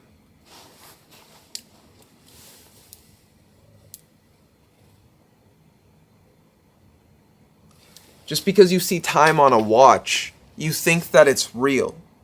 You think that it's more. You think that, sorry, the candle. You think that it's more real than reality itself, than the greater scheme of all things. So when you can actually look at it from the bigger picture, your highest self, and then you can look down into this game, you realize that the whole day is a ritual, because your whole life is a ritual. You entered into the ritual the moment that you were born, and one day unless you're an immortal and maybe you'll live till 120, maybe you're an immortal vampire that can't die. Cool. I don't know, but until the day that the ritual ends, right? Because it's not an ending of the ritual, it's you getting out of the ritual. When this life is done and you exit the game, you're stepping out of the car into a completely new reality. And it's what you created while you were in that car, in this vessel, in this suit. You know what I'm saying? In the suit. It's what you created, it's what you did, it's what you left behind, it's the lives that you affected, the lives that you changed. Again, what you did, the actions that you took, not only the thoughts that you thought, but the thoughts that were acted upon in order to create this immense change, to create the outcome in which you most desire. So I want to ask you guys, what is the outcome that you're creating? Look into that timeline. Is it one that you desire? Is it truly what you desire to create? Or can you create better? And better doesn't matter. What matters is something most in alignment with you. So are you most in alignment with yourself, or a reality that is undesirable? Because if you are, I recommend that you shift right now and in this moment and make a change, and choose to make a change, right? Let's set this intention right now and in this moment to create the reality that is most meant for us, to create the reality through our highest source, through our highest nature, through our highest good and the good of all.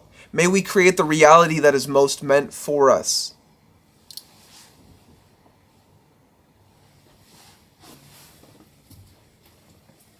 And I'm going to actually light a candle to that.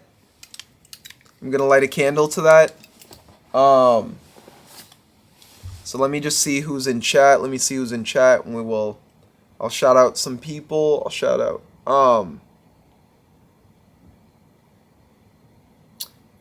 Okay.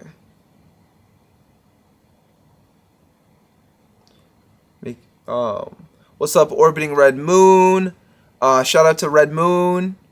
What's up, Blair? Shout out to Blair. What's up, Blair? Visual OD, thanks for being here. Visual OD, thanks for sharing this. It's been inspiring. Oh, most definitely, Visual OD. That's what's up. Jessica Cat, still here soaking up the gnosis. What's up, Jessica Cat? We got the Cat Gang in the squad. Gang. What is it? Oh, wow. Oh, wait, is that in a dream, King Paimon? It's also in Dragon Ball Z. I actually did not know he was in Dragon Ball Z. Prince of Persia is very Paimon energy, in my opinion. Yeah, Prince of Persia is. Wow, King Paimon led me to that. Thank you for saying that. Good. I'm gonna watch that movie again, actually. That's also... The movie's okay. The video games are better. But that's actually... I've been wanting to watch movies lately, you guys. Like, I went from, like, this whole occult journey to now I'm just... movie. I want to watch movies. I want to take in imagery of the occult and then see what my mind does for that. I've been led to a lot of different movies lately. Sephiron's, or the Spider Queen, however you guys view her. Sephiron's told me to watch the movie Lucy, and then I kept hearing the movie Limitless. And that really started to actually awaken my psyche even more, because I started to use my vampiric ability to take on the archetype of what is it to be limitless? What is it? And then with Lucy, the archetype of the movie is 100% of your brain. So if you combine these like, what is it to have 100% of your brain? Now let's combine these movies. What is it to be limitless and have 100% of your brain? Like, what does that look like to you? What imagery, what thought comes to mind, right? This is powerful stuff, right? Just watching movies can be the ritual, the downloads that you as well receive from it.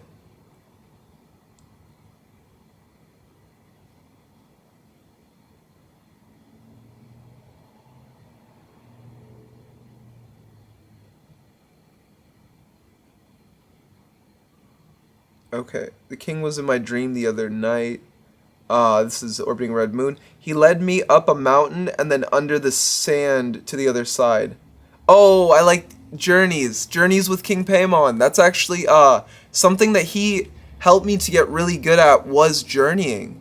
That's another thing that just letting you guys know, like, I provide journeying sessions in consultations and things of that nature, so I do want to put that out there.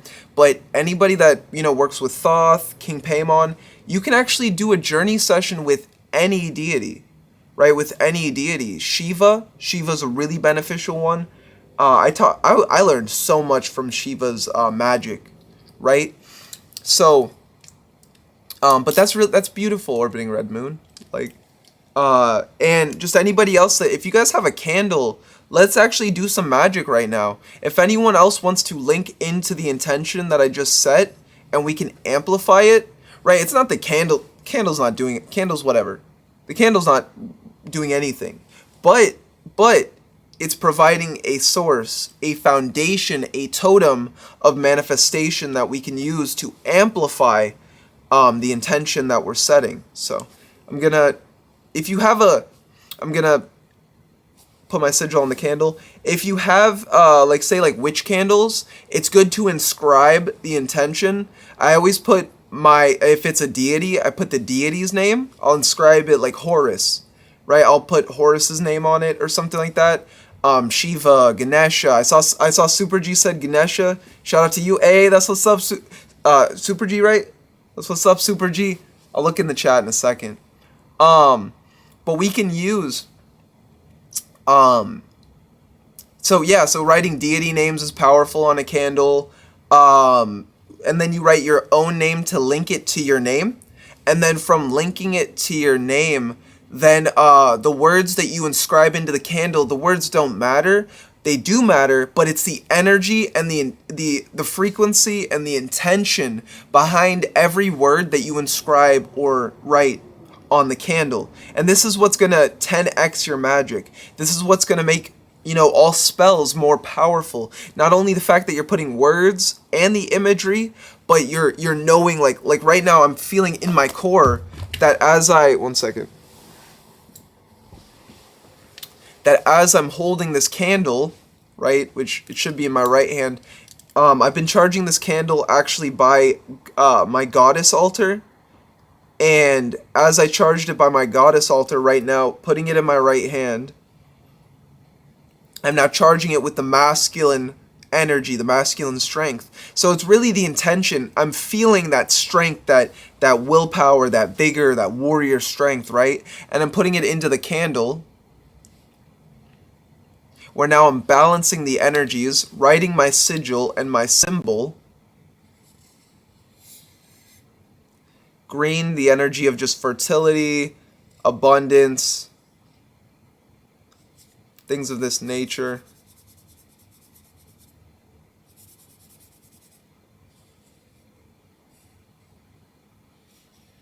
Which my sigil just so also happens to represent balance. The yin and the yang was a heavy foundation to my sigil, because balance was always a huge symbolism along my journey, especially me being a Libra. I love, but that's also Western astrology. I like Eastern a lot more, but I love symmetry. I love when things are symmetrical. And as I say that, I'm literally drawing on this candle. Maybe, the symmetry. Always becoming a better artist is good. I recommend. If you guys are a writer, become an artist. If you're an artist, become a writer. Balance yourself. Because now I'm making ebooks, and I have this tablet that I just bought like a while back, and I'm starting to use it and get better at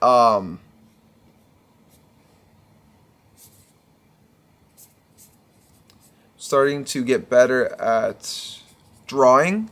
And I want to incorporate, like, as I make these ebooks, I want to incorporate my drawings into the ebooks as I teach magic, and give people the imageries of the things that I've seen. Also, I am focusing more on my occult. I've always wanted to be an occult writer.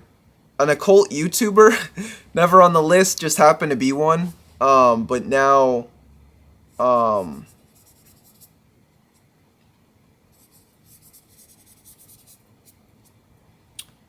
in a sense, I'm really putting a lot of my energy towards really getting this information and this gnosis out there. Even these live streams are a foundation for later occult things in which I want to release, right? A lot of the rituals are a part of it. A lot of my live streams, I'll be coming out with books later on. And this is pretty much just the start or the foundation to everything that I'm creating. And it's only been a few years, honestly. Okay, so source, sorcery, ascension, manifestation. I tried to put keywords that link to my subconscious in different ways.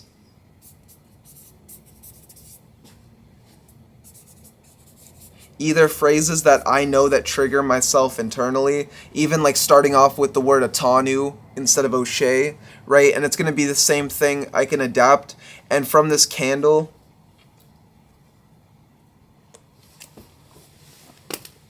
so I'm now putting the intention, all the things that I've talked about, those are as well aspects of it, right? Because what I'm trying to manifest is, I've already done a lot of the healing work. I've stepped into the power from that. Not that healing ever ends, but it's actually in these moments that once you do the healing work and you start to understand the power that you have, when you come back to ritual after the healing, it's even more powerful. You start to see with so much more clarity. So let's light this candle.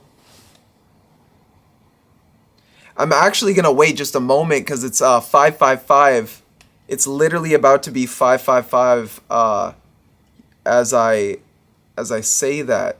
So we will be lighting this candle in just a moment.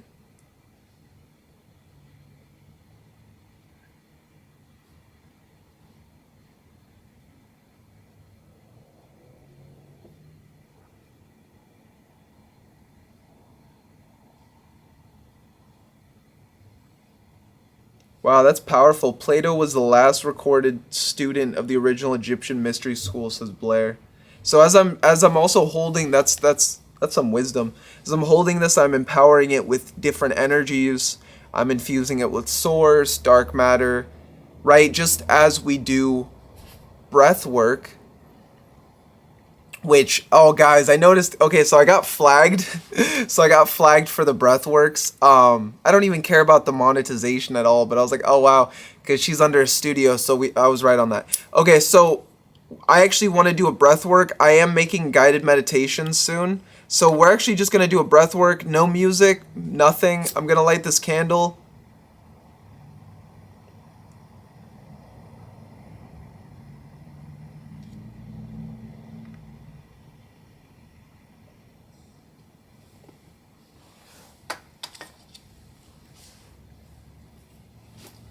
This is a wood wick. I should have cut it a little bit.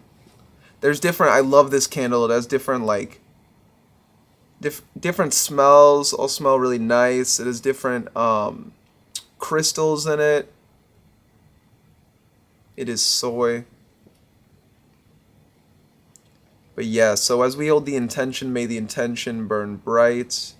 Everybody else who has candles lit. So we will be doing some breath work. So if anybody's ready, it was just 555. So throw the 555 in chat if you want to do the breath work. We're just gonna straight.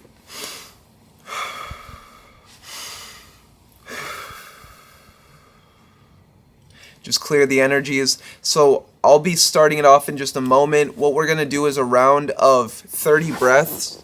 30 breaths where we're just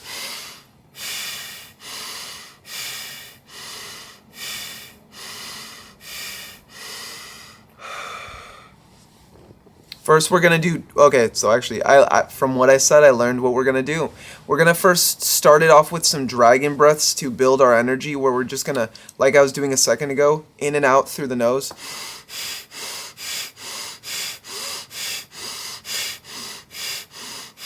And then after that, we're going to take one last breath. We're going to fully out of the nose. And then we're going to go into normal breaths.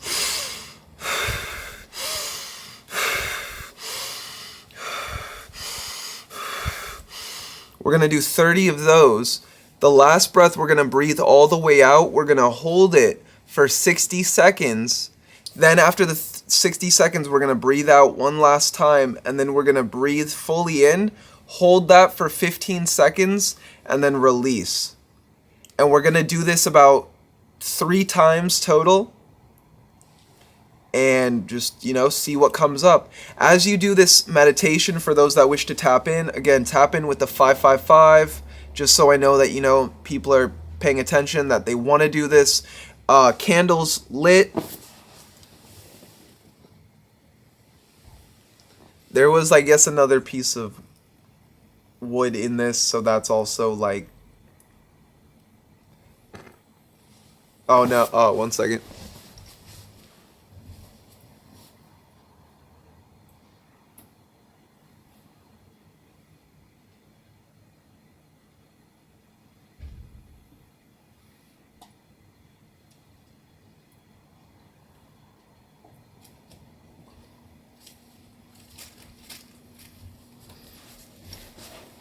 Okay, that's beautiful. I just realized, actually it was San Paulo. That was the wood that was on fire. I was like, why is there just a random piece of wood in this?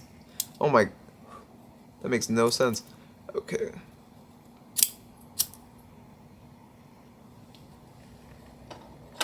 Also, you guys, Saturday is a day of foundation. So everything that we're doing today, I don't want you to just look at it like today. I want you guys to look at it as if we are setting an intention for the whole week. This next, 1 second, that San Paulo was powerful.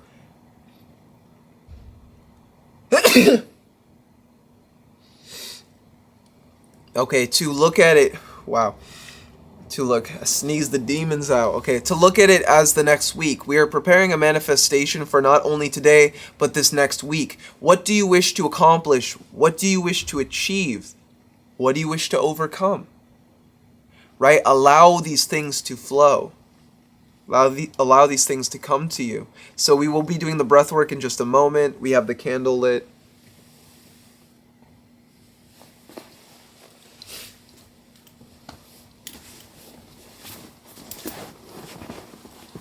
Okay, so let's just confirming, and then we're gonna start it.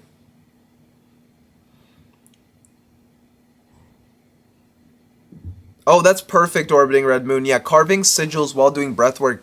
Infuse the intention in it. That's what's up. Okay, so we got everyone. Let's do this, you guys. So we're setting the intention for the week. We have all this energy, all this positive energy, all this good energy.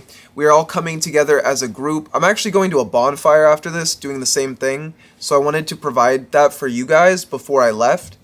So we're raising all this good energy, right? Because we're all here for each other. This is a community. Like, if you're going through things and, you know, there's people that you trust, like, let's talk about these things. Like, let's help each other to heal. Let's help each other to manifest. Like, I want the best for myself. Yeah. Right? But I'm not one of those, oh, me kind of people. Like, yo, if you ain't winning, I ain't winning. Right? I want my community to be a whole bunch of winners. If you are for OccultCatTv, or, you know, if you're for OccultCatTv, it's like, what that represents is self-mastery, success, winning, achieving your accomplishments, and becoming your greatest version. It even has Bruce Lee's mastery symbol within it. Within my sigil is the intention of Bruce Lee's mastery sigil as well. So let's get into the breath work. With every breath, it is like a punch, right? So we are doing the dragon breaths. We're doing 30 breaths. We're doing 30 breaths in and out of our nose. Okay, so 3, 2, 1. Let's go.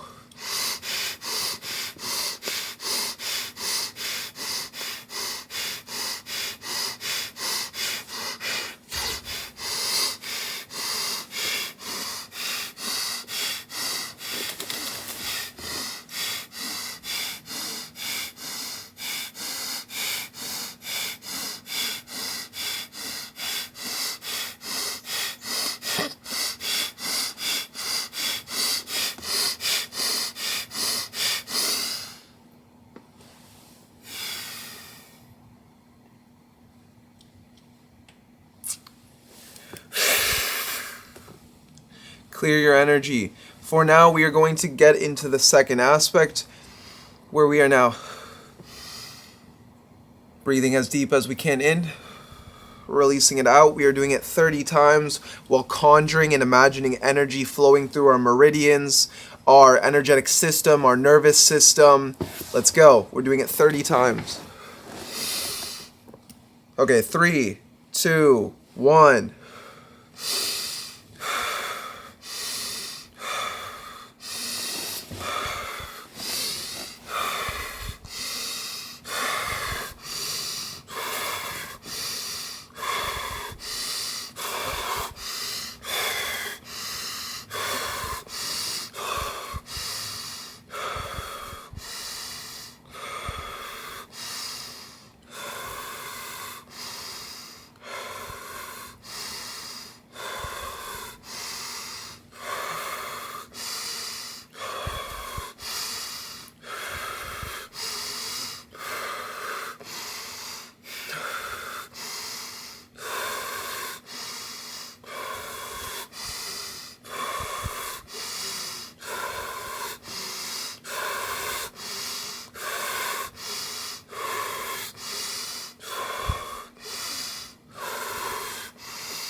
Hold it for a minute.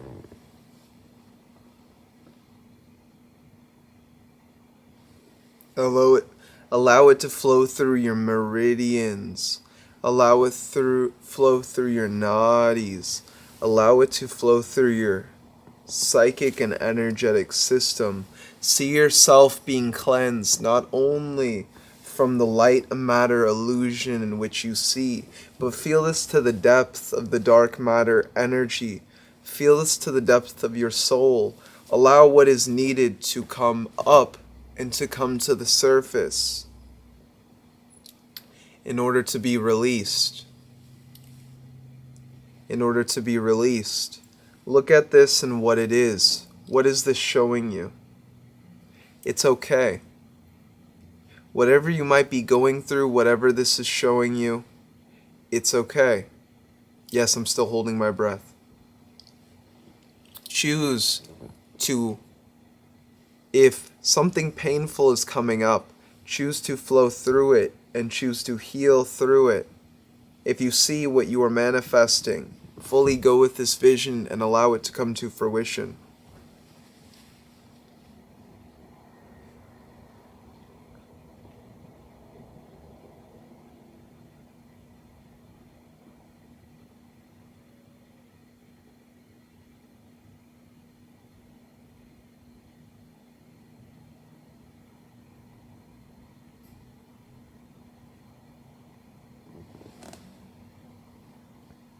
Ten, 9, 8, 7, 6, 5, 4, 3, 2, 1.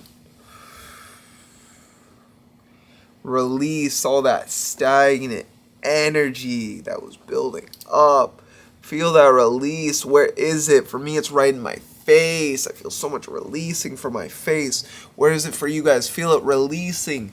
Were you holding stored energy in your sacral area? Did you have, whatever it might be that you're healing, whether it be sexual pain, whether it be physical pain, right? Pain of intimacy, love, or whatever it just might be, allow it to release. And as we allow this to release, that is how we heal. That is how we manifest. So we're going to be doing this again for everybody, right? So I said 3 times. This is our second time. Let me just check my phone because I am not exactly sure when I have to leave, but I do have to leave at some point. Okay. We are doing round 2. Now as you do this, try to, as you release that energy, focus on this good energy that was cultivated now. You released a blockage, you allowed new energy to come in. Let's amplify that energy, right? Let's solidify it, and then we will amplify it. So we're solidifying now this new good feeling. 30 rounds of dragon breaths into the holding breath. 30 rounds right now. 3, 2, 1. Let's go.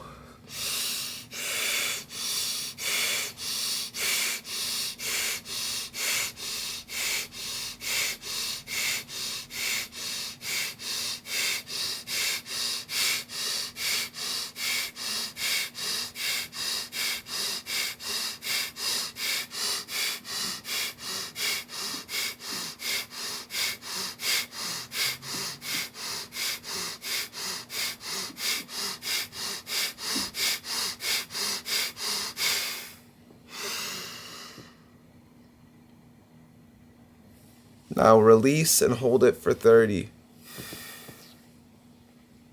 Actually, hold it for 60.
10, 9, 8, 7, 6, 5, 4, 3, 2, 1. Breathe out. Now breathe in through your nose.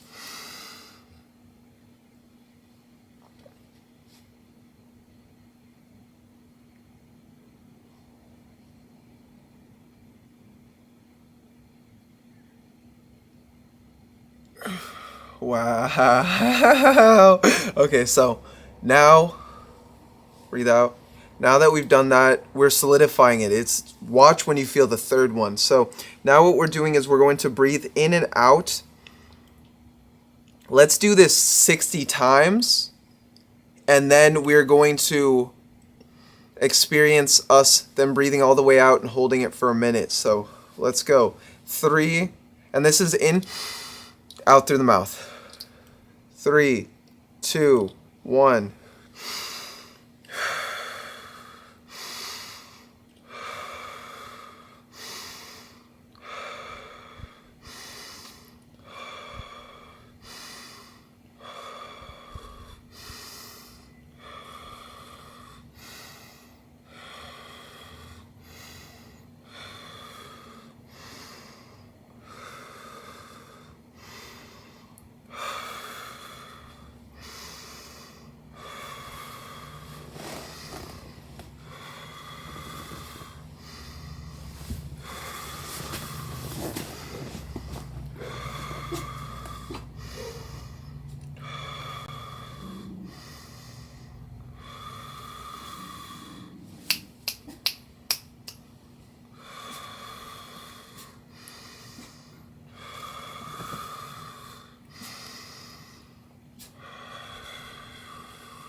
"23,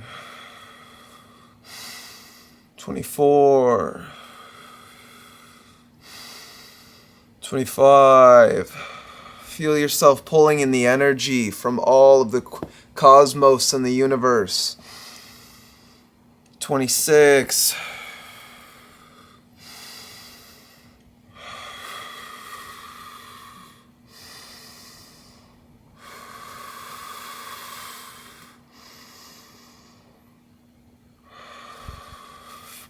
Feel it entering into all of your cells, loving all your cells, healing all your cells. Pull all the energy in.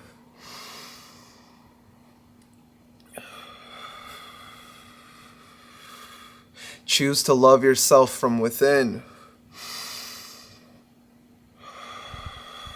31.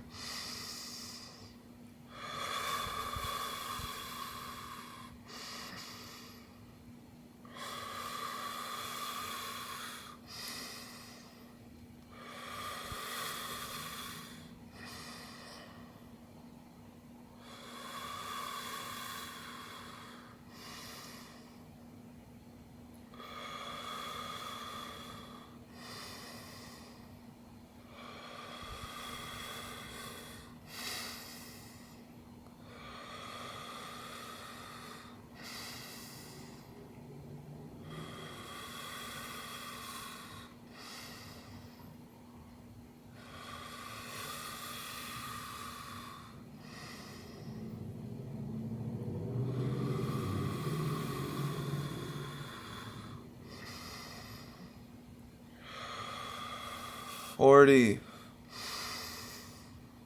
41. 42. Pull from your root. 41.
53,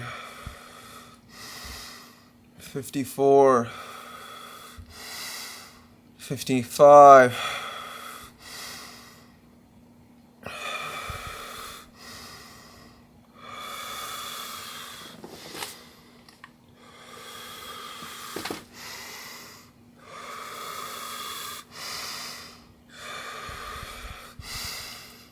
67, or 57, 58, 59, 60. With this last breath, now pull in all this energy, all this ether. Now hold this breath as long as you can. Try to hold it for as long as 60 seconds. Let's go.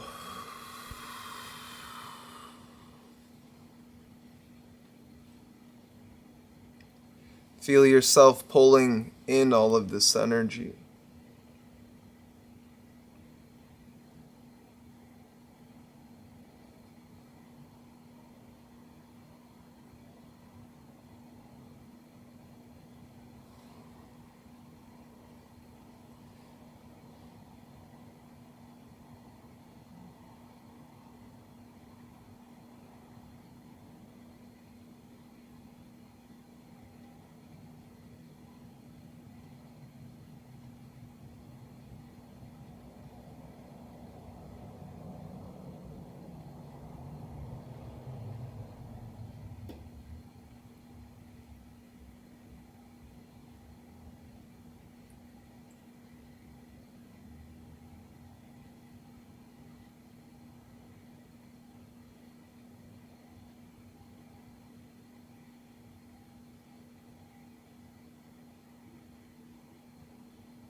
I'm having a transcendental experience, so I'm honestly just going to say it. You are where you need to be. Look nowhere else but yourself. And look within. For it is only within that you will find yourself, not within this external world. No longer believe in the lies or the illusions that you've been taught, but you will now believe in yourself. You will believe in the journey. You will believe in what you've seen. You will no longer believe in the lies, but instead, eternity. Believe in who you are and who you're meant to be, and know that you will achieve. This journey in which you have sought has always been seeking you, and it wishes to align you to your purpose. You merely have to be receptive to the journey and what it is showing you.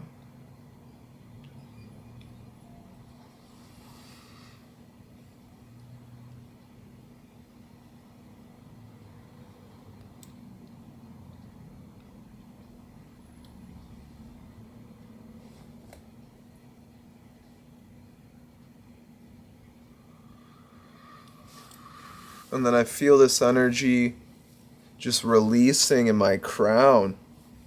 I feel all of this. I feel a better connection to the universe.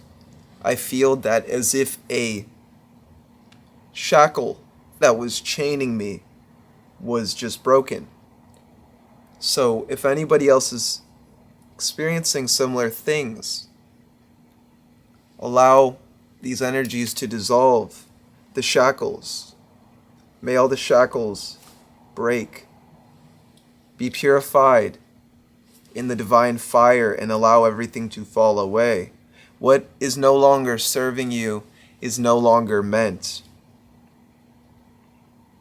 So now, with this third round, it's always the second round that tells me, like, don't keep going. Why are you doing this? What's the point in this? Right? The ego. Now we will go into the third round. We will do 30 breaths, quick breaths, into the same thing that we were just doing. And then we will hold our breath for 1 minute and 20 seconds. Or however long you can hold it. It does not matter. In and out, quick breath, 30.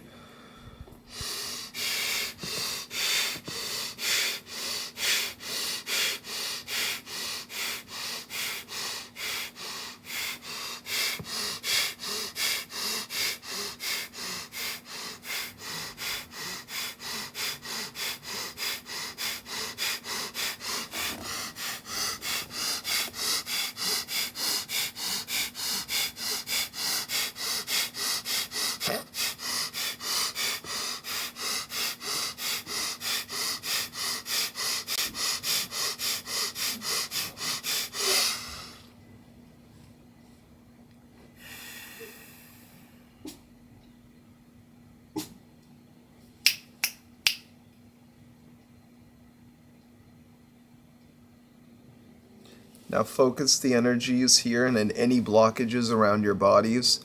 And then as we've developed this energy, now push this energy into your thoughts, into the highest frequency of thought in which you can. Push as you've raised your energy, as you've raised your frequency, pull down the higher thoughts, the higher frequencies of source as you meet it halfway. Through your highest source. Now, as you bring in all of these energies into the vessel, into the conduit in which you are, allow these divine energies of source to purify your being, to purify your essence, and allow your vessel to be as you purify your vessel, it becomes a divine container of source. So you may allow, as you do the work to remove these blockages. The reason why you are removing these blockages is so that you can allow more source to flow through you, more energy, more Kundalini, right? The more that is flowing through you, the less blockages. It is the same thing with economics, with banks. Banks limit your flow to them by putting sigils, blocking the flow of energy flowing to you. So they create this imaginary frivolous piece of paper, bind it with sigils, and have you endlessly wanting the paper, like me creating OccultCatTv tokens, and everybody wants my tokens. And now if you don't have the token, well, sorry, that's a $300 million NFT that you can't buy unless you pay that much money. But I want it, but I need it, I'm thinking endlessly of it. Now it's draining your energy, draining your energy. What you want is reality. What you want, transmute this energy into that which you desire. Transmute this love into the physical world. If you love yourself, then you will create the most prosperous reality for yourself. Will you not? So transmute this love into the physical world. First, love yourself.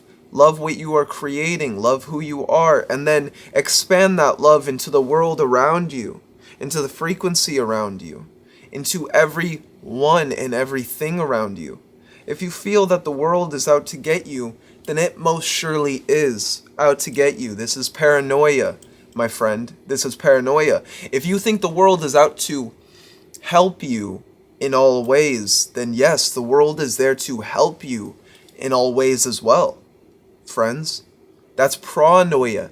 Shift your mindset from paranoia into pronoia, and you will elevate your thinking most exponentially. When you push this love out into the world that you feel within, when you love yourself and you start to amass and create a kingdom, this will become a kingdom of love. But you, as the conduit, must express your divine holy flame within if you seek to raise a kingdom. By kindling this flame and not allowing it to dwindle, you will be able to kindle the flames of others. But it isn't until you kindle the flame that is within, and you make sure that this is an infinite flame of abundance. Do not pour into others' glasses until you are full. But nonetheless, always remain a glass half full. Ever learning, ever expanding, always becoming wiser.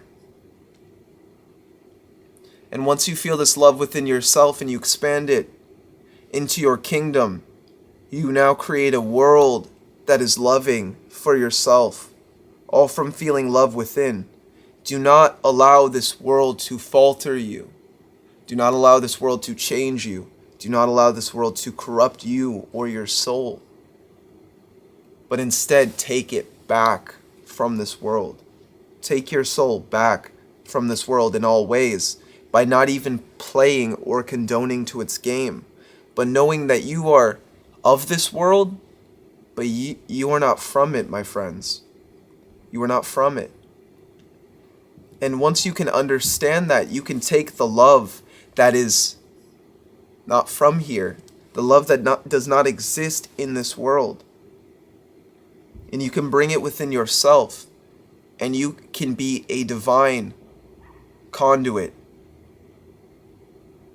a holy container of love. Because that is what matters most importantly out of all things, is love. I've had money in my bank account. I have had women. I have had all the things in the world. I have had a car. I had all these things I thought mattered. The one thing that I truly care in this life more than anything else, me being Eros, I being Atanu, me being O'Shea, right? Atanu being Eros, though, me being a love god, a deity of love, that I want to say that I've suffered the most or immensely in this world, all because this world lacks the one thing that I bring. All I know is love. All I have ever given is love. But it's in that same way that in order to protect this love, I had to become a monster. It's the story of Beauty and the Beast, right? Beauty and the Beast. It's in wanting to protect this love that I had that I lost it all and I became a monster. I became the beast. I became the Antichrist. And that's all because I didn't have love. I was born into pain. I was born into hell. Everyone says that this world is a heaven, but I see no heaven here. I see no Eden. Correct? But it's in that same way that just because I might not see heaven in this world, heaven, right? The celestial realms, the heavens, whatever you might perceive it as, angels, or the infernal divine, or beyond that source, right? For myself, I've came into a world that has no source. But it's in coming to this world and experiencing all this pain that I was able to understand how loving I am as a being. That despite all of this pain, I always chose to maintain my sanity. I always chose to maintain loving myself through all of it and loving others. Even when moments where people betrayed me, I still showed them love. I still gave them love. I did not spite them. It was not their fault. Everybody does the things that they do because they're traumatized. And I understand that now. Yeah, I've went through immense pain. I've went through immense sorrow, suffering. And at the hand of my own accord, but as well at the hand of others, I've suffered immensely. But I've learned through loving myself that if you love yourself, you realize that it's okay to go through that pain, that you went through that pain. It's okay that you went through that suffering. Who did it turn you into? Who did it turn you to be? Did it turn you into a vicious beast? Or did it actually teach you to love even greater? Because if I had not went through the suffering, the pain, the heartbreaks, the death experience, the endless dark nights of the soul, you would not see an individual in front of you that loves themselves. Because although, yes, I've been through immense pain, and I will go through immense pain and suffering, despite all of that, I still love myself. I still love this life. I still love through everything. I still love everything about this world, and I love everything that I'm going through. And although I know it's a simulation, I know I'm outside the game, I am of this world but not from it, I also know that, or just as I am a demon king that chose to incarnate a devil, that chose to incarnate a watcher, right? I also know that I'm human. And I've chosen to go about the human experience. And I see it in so many different dimensional ways, where I see it as my daemon, as the watcher self, as, wow, I came into this world and I didn't think it'd be so dark, or maybe I did, and that's why I came here. But it's at that same way that I've learned to love myself through that pain. And if I didn't go through all that pain, I wouldn't be here teaching. I don't even think you can teach people how to love themselves, right? But I wouldn't be here talking about these experiences that I've had. And you know how hard it was and how much of a journey it was to love myself and to even be there for myself. I've even had people lately tell me, like, there's something in you that I see that it's like you won't stop no matter what. And it's like you transmute your pain and you'll always just keep moving forward. And I'm like, yeah. I used to think that's all you could do. I thought that, especially since I died and came back to life, I thought that's what you had to do. But no, you don't. I could have caved at any point. I could have chose to fall, but I didn't. I didn't because I knew that if I would have kept moving forward, if I healed myself, then I could be a torch in the night for others by Hecate. Because although I don't always talk about deities as much anymore, it's these deities that led me through the night, and I'm so grateful for these deities in helping me to heal, such as Hecate, such as Sephirons, or the Spider Queen, such as Lucifer, Azazel, Satan, Belial, Michael, Metatron, right? Whether it be energies of light and dark, I've used both in my healing journey to become my greatest version. And although they give you the tools, they show you the meditations, they empower you, at the end of the day, you're the one that has to do the work, right? Like even me, I'm talking about this experience. It's like dopamine rush for anyone hearing it, right? Because I've experienced it. Yes, this is motivating, but at the same time, you're going through your journey. You've experienced, I'm sure, death in some ways, whether it be ego death, maybe the death of a lover, the death of a family member, right? But if not that, ego death, the death of a relationship, We all go through pain. We all go through heartbreak. We all go through sorrow. We all go through loneliness. We're all human. That's truly, if anything, that's what the path has taught me, you guys. It doesn't matter how powerful of a demon king you are, or that you work with Satan, or my demons are gonna get you, ooh, someone cursed me. It doesn't matter all of those things. Right? A lot of the occult community is traumatized. What truly matters at the end of the day is that you love yourself despite the pain. Is that you love yourself despite the journey that you went through, and you look back and you realize, wow, I made it through all of this.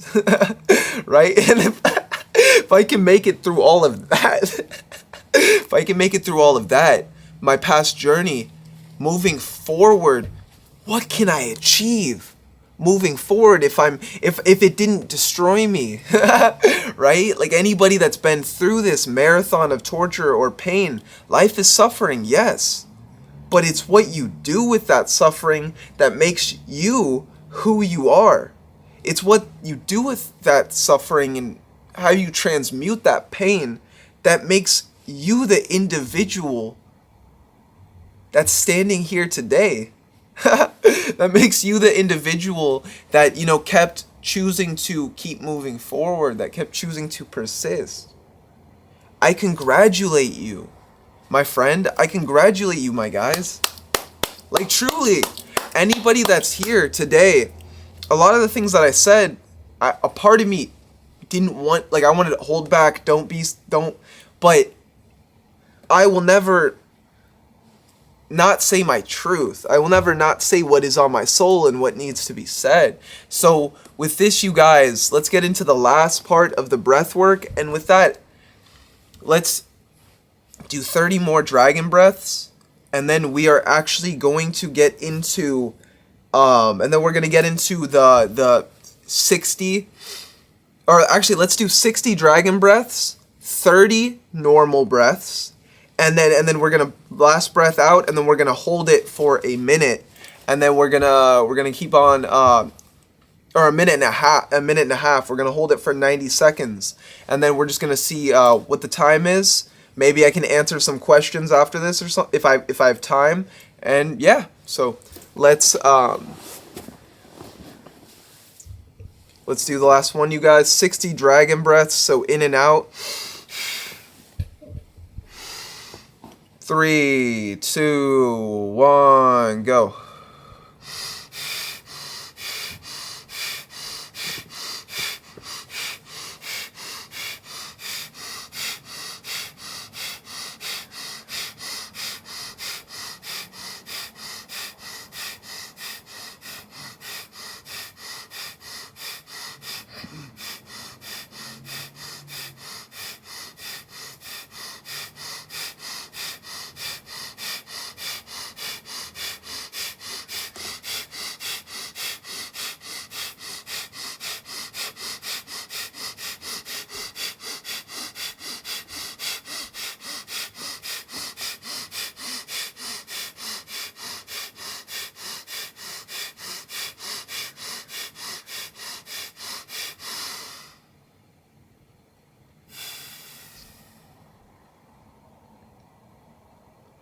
Just going to hold it for about 30 seconds, and then we're going to get into the normal breaths. Allow this to, as we've cleared all the energy, as we've solidified all this positive, higher frequencies and vibrations, now take this time to elevate your vibration, feel your frequency rising, streamline all your energy throughout the meridians, throughout all of your meridians, feel your energy amplifying throughout your body, going throughout your nervous system, your nadis, your meridians. Feel it streaming from the universe. Feel it coming from within. Link the energies from within to the external universe. As within, so without. As without, so within. So now, as we breathe out, pull all these energies into you from the universe. Now we're going to do 30 breaths into a 90-second holding of our breath. Let's do this.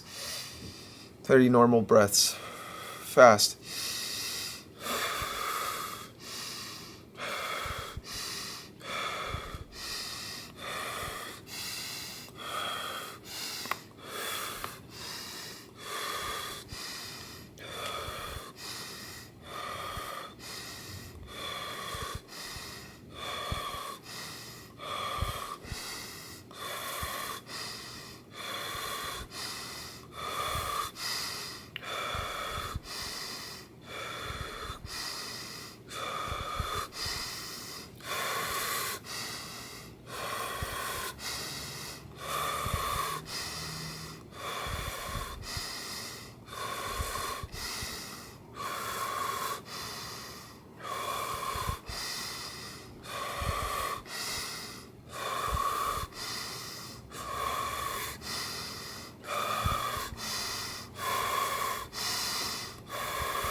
Breathe out.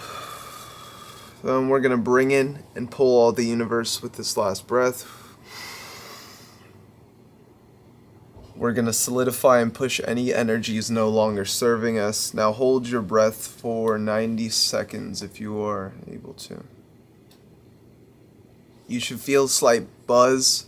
Feel this buzz flowing throughout your energies. I feel a lot here. It's actually pushing a lot out. Feel it pulling throughout the energy. Pulling throughout the universe, energy pulling into you, amplifying.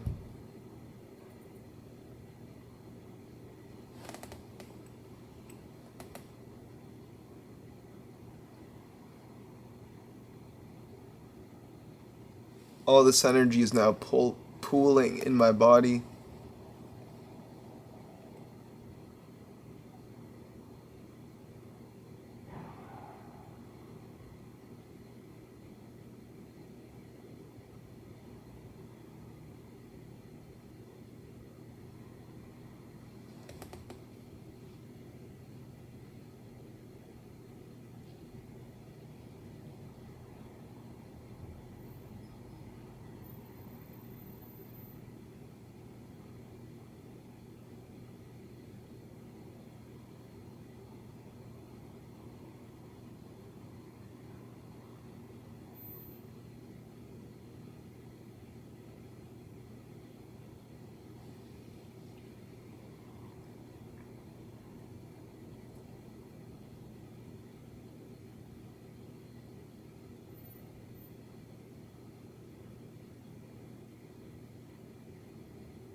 Let me just check in on YouTube. That was a very transcendental experience, you guys. I do have to admit that completely. You know, how did everyone else feel from that? How have you guys felt from the words that I've said? The stream is pretty much coming to an end. I will, answer questions, see, what's on your guys' minds? What are some things that need, answered? What are some things that need solved? Oh,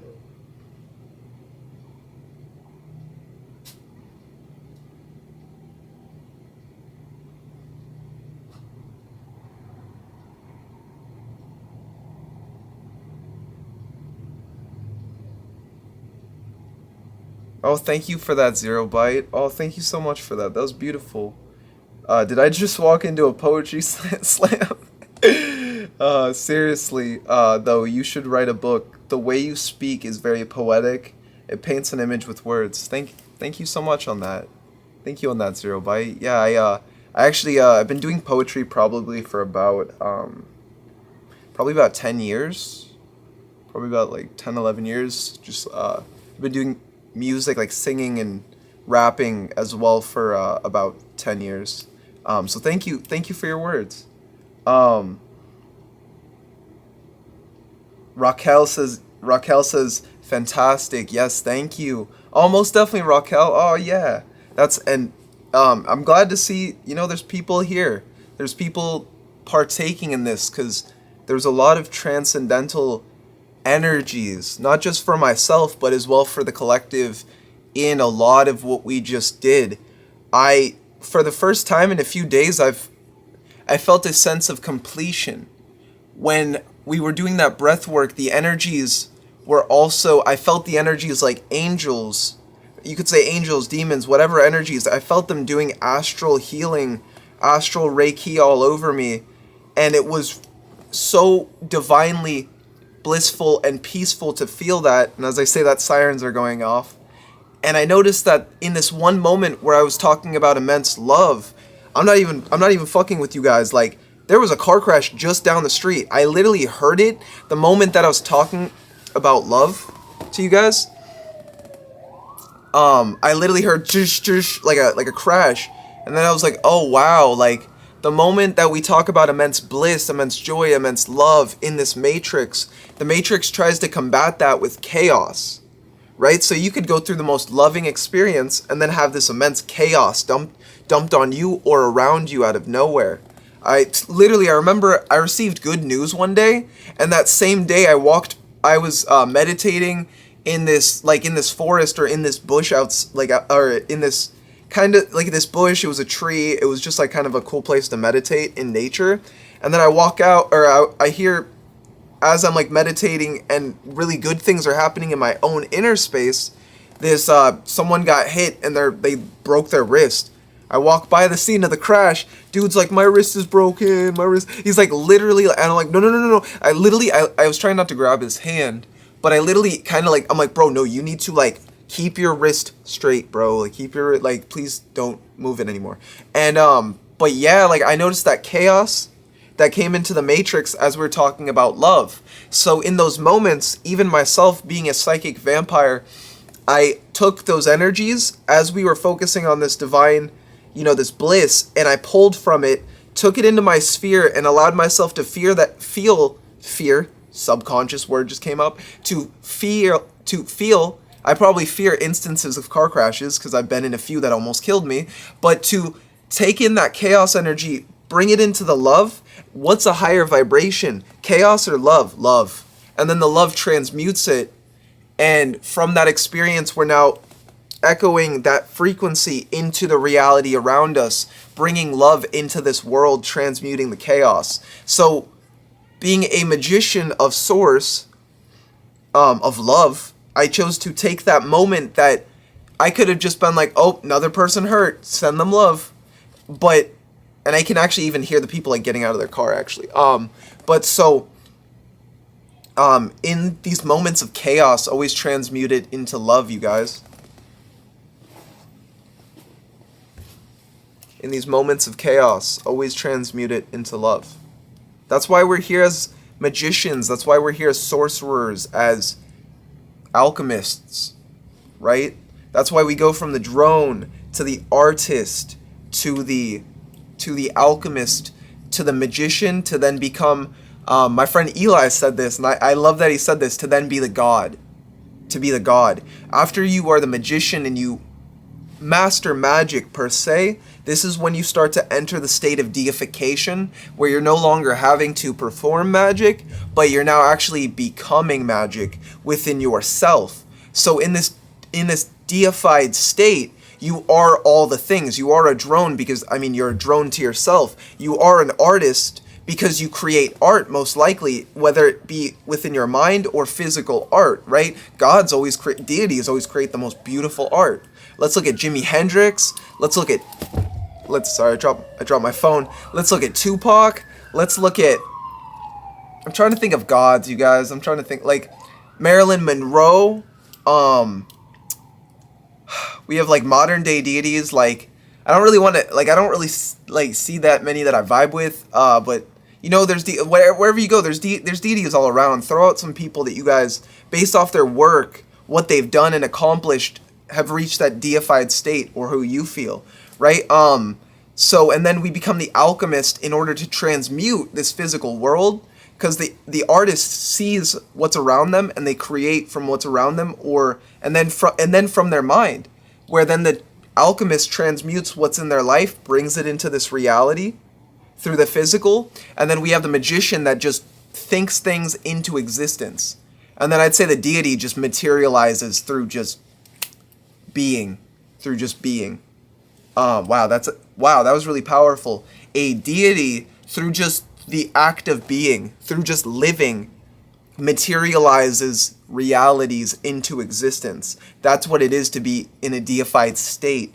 It's like what I was talking about earlier. It's the endless evolution. It is endless evolution. It's understanding and knowing your endless evolution. It's understanding and knowing your enlightenment, your endless cycle, liberating yourself from the cycle of life, death, and rebirth.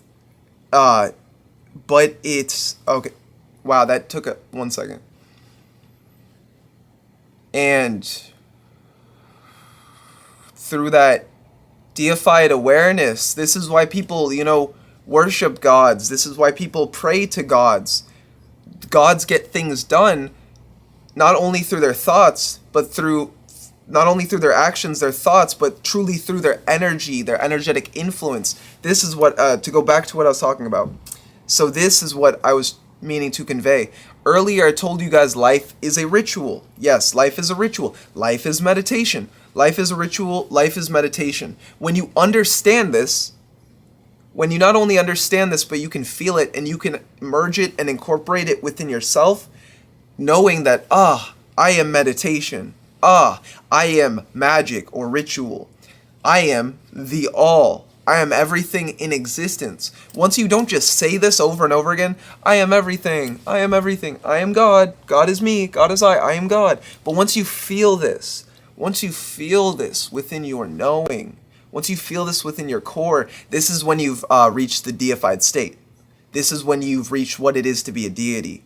That's why it's no ego to be a god. Gods have egos because, yes, all of that power and all of that worship and all of those offerings, of course it goes to their ego.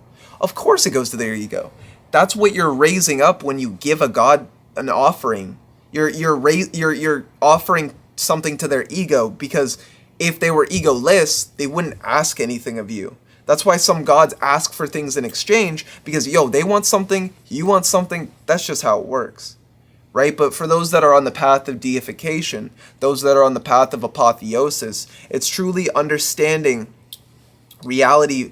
Reality bends to your will by your mere movement, by you merely walking.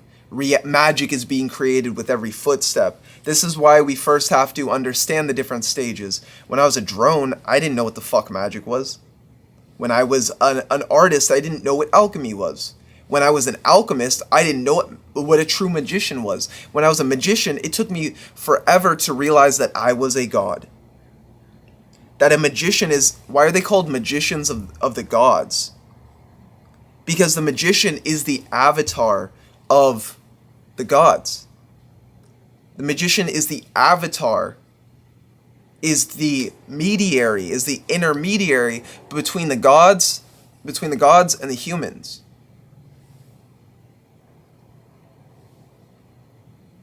So it's as we choose to become magicians and embrace magic within ourselves, we first realize that we are channeling the energies of the divine.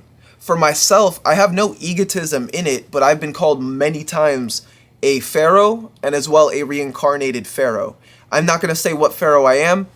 Doesn't fucking matter. Ego boost. Oh, look, I'm this pharaoh. Cool, right? That doesn't really change anything. It's I was a pharaoh in a past life, and I could be a peasant in this life. Maybe I might have been born a peasant because I was a pharaoh in a past life.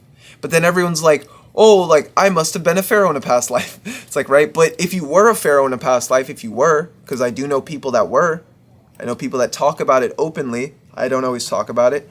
But the pharaoh's job is to unify the lands, such as what I'm doing right now. And in these moments, yes, I am a live streamer.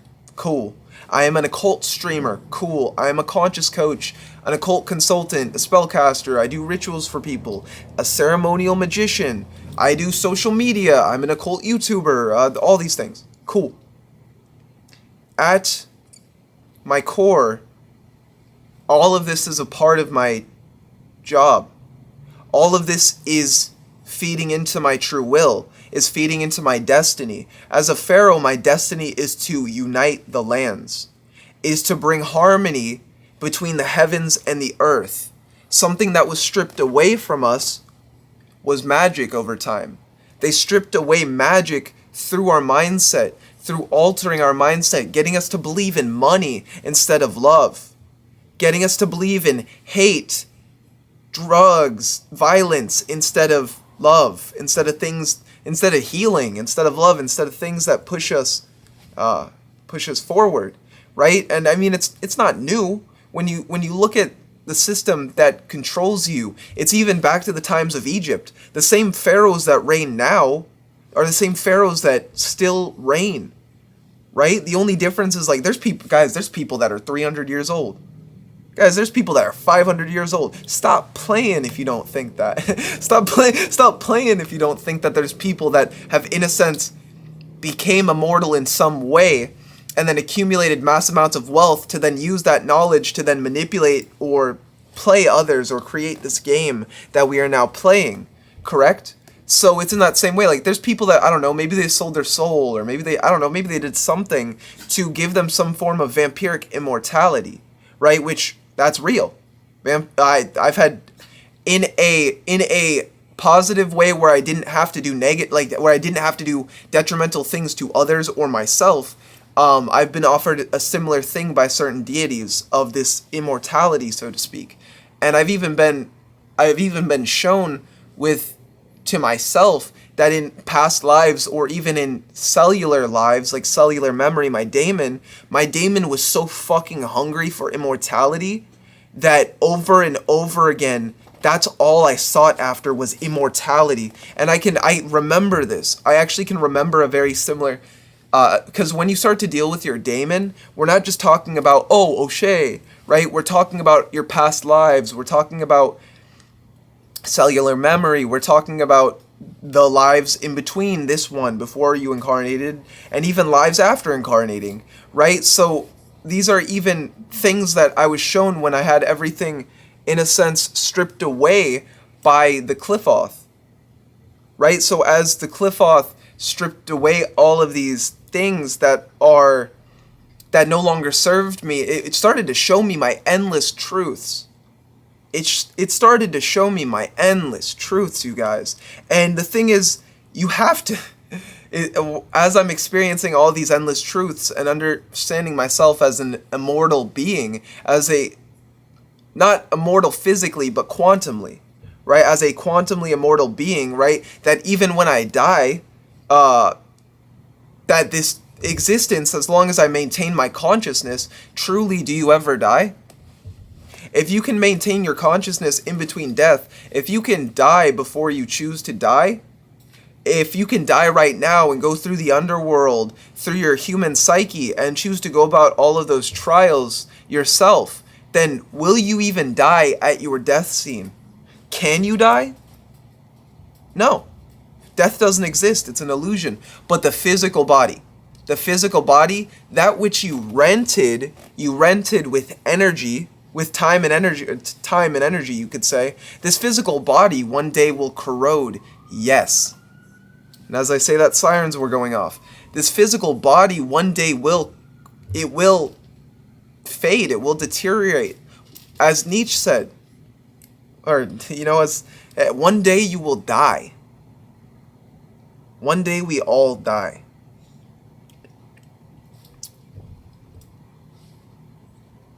Memento mori. Remember,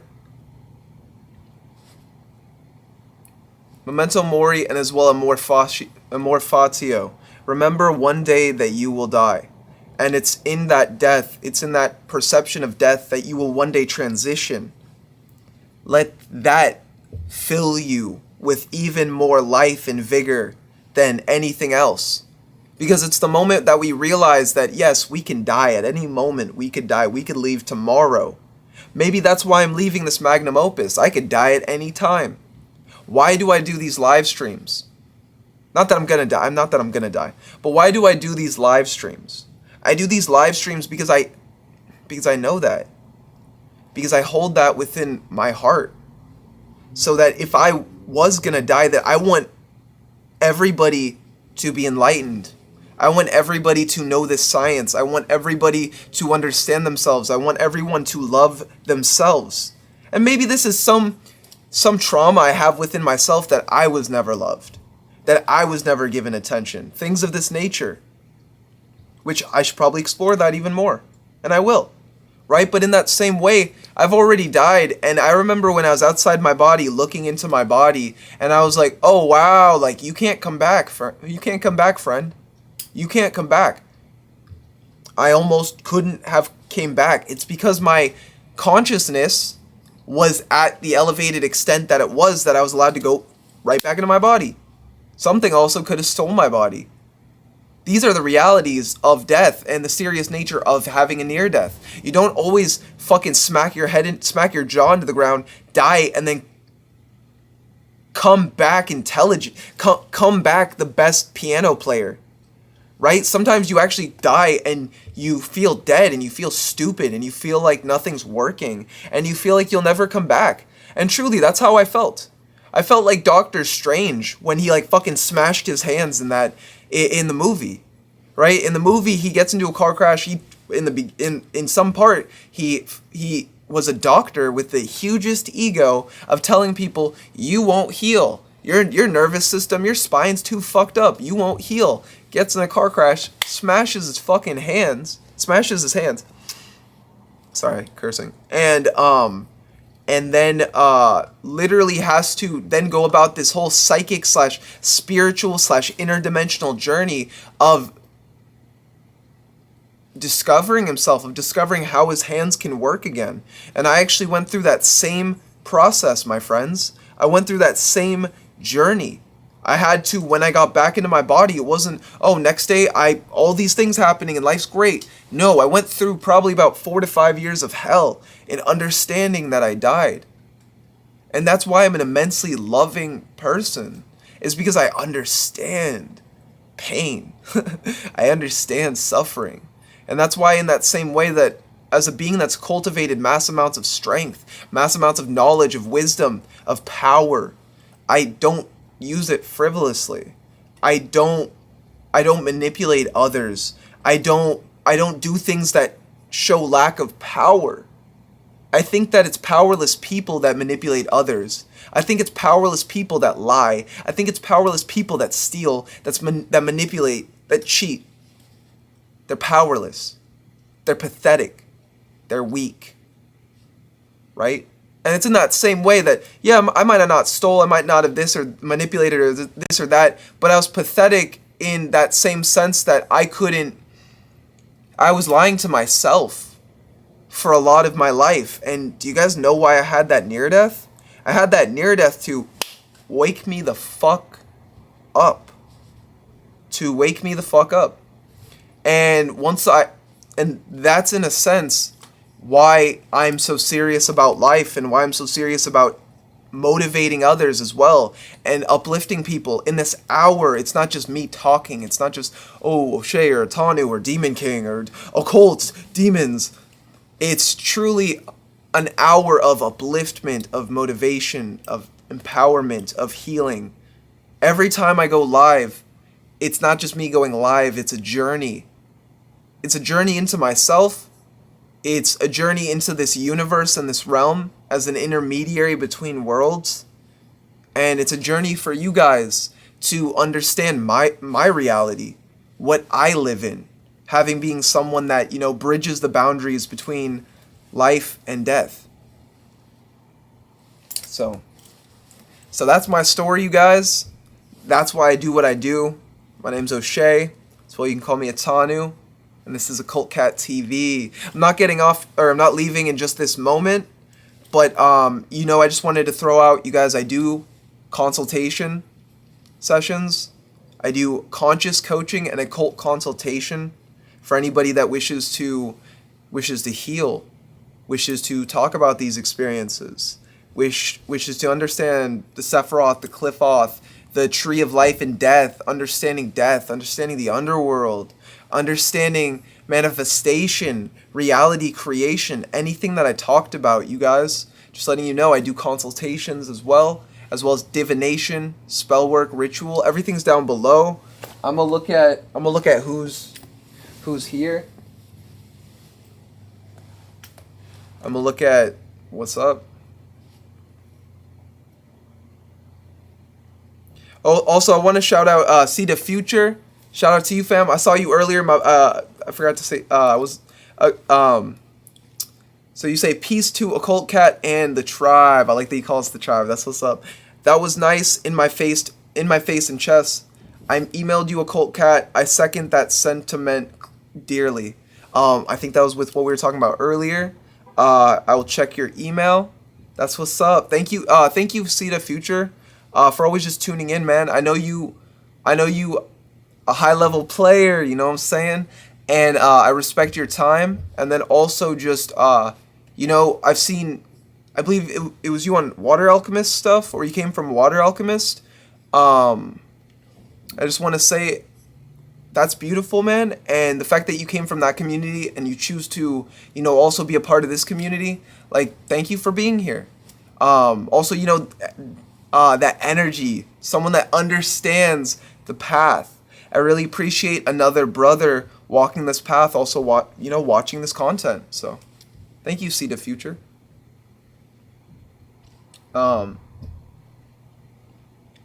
then Zero Byte says that's when I came in. It's always ebbs and flows. Reality has to adjust. Do you have any music or poetry public? Wow, I should start uploading poetry. No. I mean, I do have music on this channel. If you go back, I do rap. I have some raps. Mariana's Trench was a really soul-building experience for myself. It was the song that I created I channeled when crossing the abyss. It's a Deep Waters remix, a Dr. Dre beat that Kendrick happened to be on. And I remixed it, and I went all out on that. So that's a song. Thank you for the suggestion on poetry. That's something I should do more. Super G, I've been practicing worshiping my god ego like a devout nun. Bro, yeah, I worship the ego, everyone. It's like, wait, but O'Shea was saying, to love yourself and to not be egotistical. It's like, no, now guys, throw that out the fucking door. Be as egotistical as you can. Be the demon king that you are, right? No, but yeah, that's really good. It's a healthy balance, right? If you lack ego, then you can't have an ego, so you can't really function in this reality. So it's good to be able to see through your ego, to see the epiphanies and be receptive to the journey, the subtleties of life, But then at the same time, it's good to go all into the ego and be the greatest adversary, the greatest demon king in the world, and always do martial arts, always do push-ups, never stop, keep pushing forward, never stop. It's like, this is war, right? And then it's like, right, and every conquest just makes you more powerful and more money and more bitches and more fame. And, no, I'm just fucking I'm just joking. But that's my ego, right? My ego can surely be out, like, it used to be so fucking out of whack with women, with objects, with money, right? I used to be that dude that got a paycheck and I just spend it on clothes, and then I just go talk to women, like, but I also dated people, like, I'm also a lover, so I can't really, like, I'm not that person that just cycles through lovers. I've always been really more someone to date, like, just in that way. But yeah, so ego, worshiping your ego is good at times. Blair, thank you for saying what you said, apotheosis. I think my being worship itself by the respect for certain ideologies and methodologies. That's a really good way of looking at it. By your worship being the respect for yourself through certain ideologies and methodologies. So the way that you think creates a deific self, right? But it's in that same sense that if you put that too much into the ego, you will lock yourself in the ego and start to shell yourself. But if you can combine love into what you just said, Blair, and then you can also, I guess, love yourself and then love those ideologies as well, and allow the things that are no longer serving you to drop away, then then most definitely, my friend, most definitely, like, love those ideologies, love who you are, but don't love illusions, right? We can attach to illusions that we think that we are to make us more powerful. Like, and if you guys see Andrew Tate, although yes, he's a powerful masculine, probably an amazing dude. I want to meet him someday. I want to ask him some questions. I want to even podcast or interview him, right? But very traumatized dude. Very traumatized dude, right? He's traumatized in the sense that he doesn't actually look within under his ego. He puts too much adoration or too much worship on, I am this person, I am Andrew Tate, I am a Tate, to the point that I feel like he's a little bit possessed by his dad. He's a little bit possessed by his dad to almost fulfill this grandiose image that is actually way too hard to live up to, because that's not him. When you're trying to fulfill it, when you're trying to live up to something that's greater than you, but it's not you, you're feeding into an illusion. Yeah, you might become Alexander the Great. You might conquer the whole world and get to Egypt, and they're like Pharaoh and worship you. But that doesn't take away from when an emperor dies, right? When an emperor dies, what did all emperors share in common? They died in the wrath of God. They died in the wrath of God for what they did. So it's the ego, it's that same ego that you worship, that if you do not love yourself, you do not love your kingdom. So if you are always fulfilling or filling your ego with all of this, I am the best, and I am God, and and you're doing all these I ams, but you don't, well, first off, you don't believe it, but you don't love yourself. Because it's loving yourself to know I am God, but are you God in the sense that you are just some egotistical douche that is better than everyone? I'm not saying that to anybody. But I'm saying that that's the ego. The ego wants to, I am better than you. It's like, I have multiple women, I have multiple lovers, and it doesn't matter what you think, right? It doesn't matter that like, that's the ego. That's the ego that will, in a sense, say these things to create power. But even within those words that I just said, which I was trying to show you guys, there was immense insecurity in it, right? There's a difference between a man with multiple lovers. Why do you have multiple lovers? Such as for myself, I have multiple lovers. Bodhi.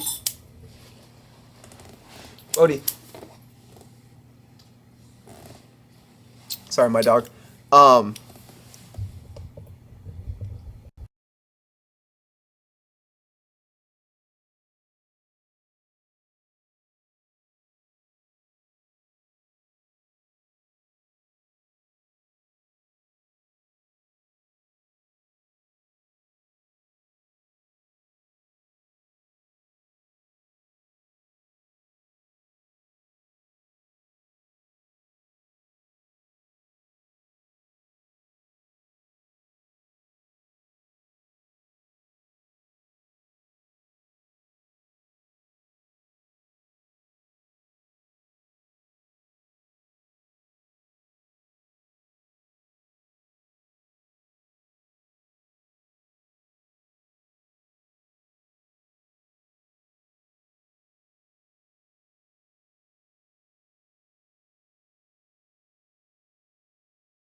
Okay.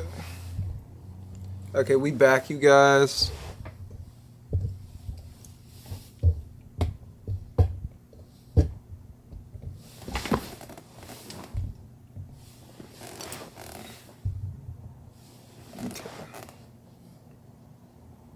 Back in business, I believe. I'm actually about to go, so I think that was or not right now, but in the next few moments, my camera is as well. It's dying, but I wanted to finish up because I didn't want to leave on just that. Like, we can't go to like a full going through the climax, going to the bottom, going back up, getting out of hell, right? I just want to say that tonight, if you guys want, I'm going to put a poll on my channel.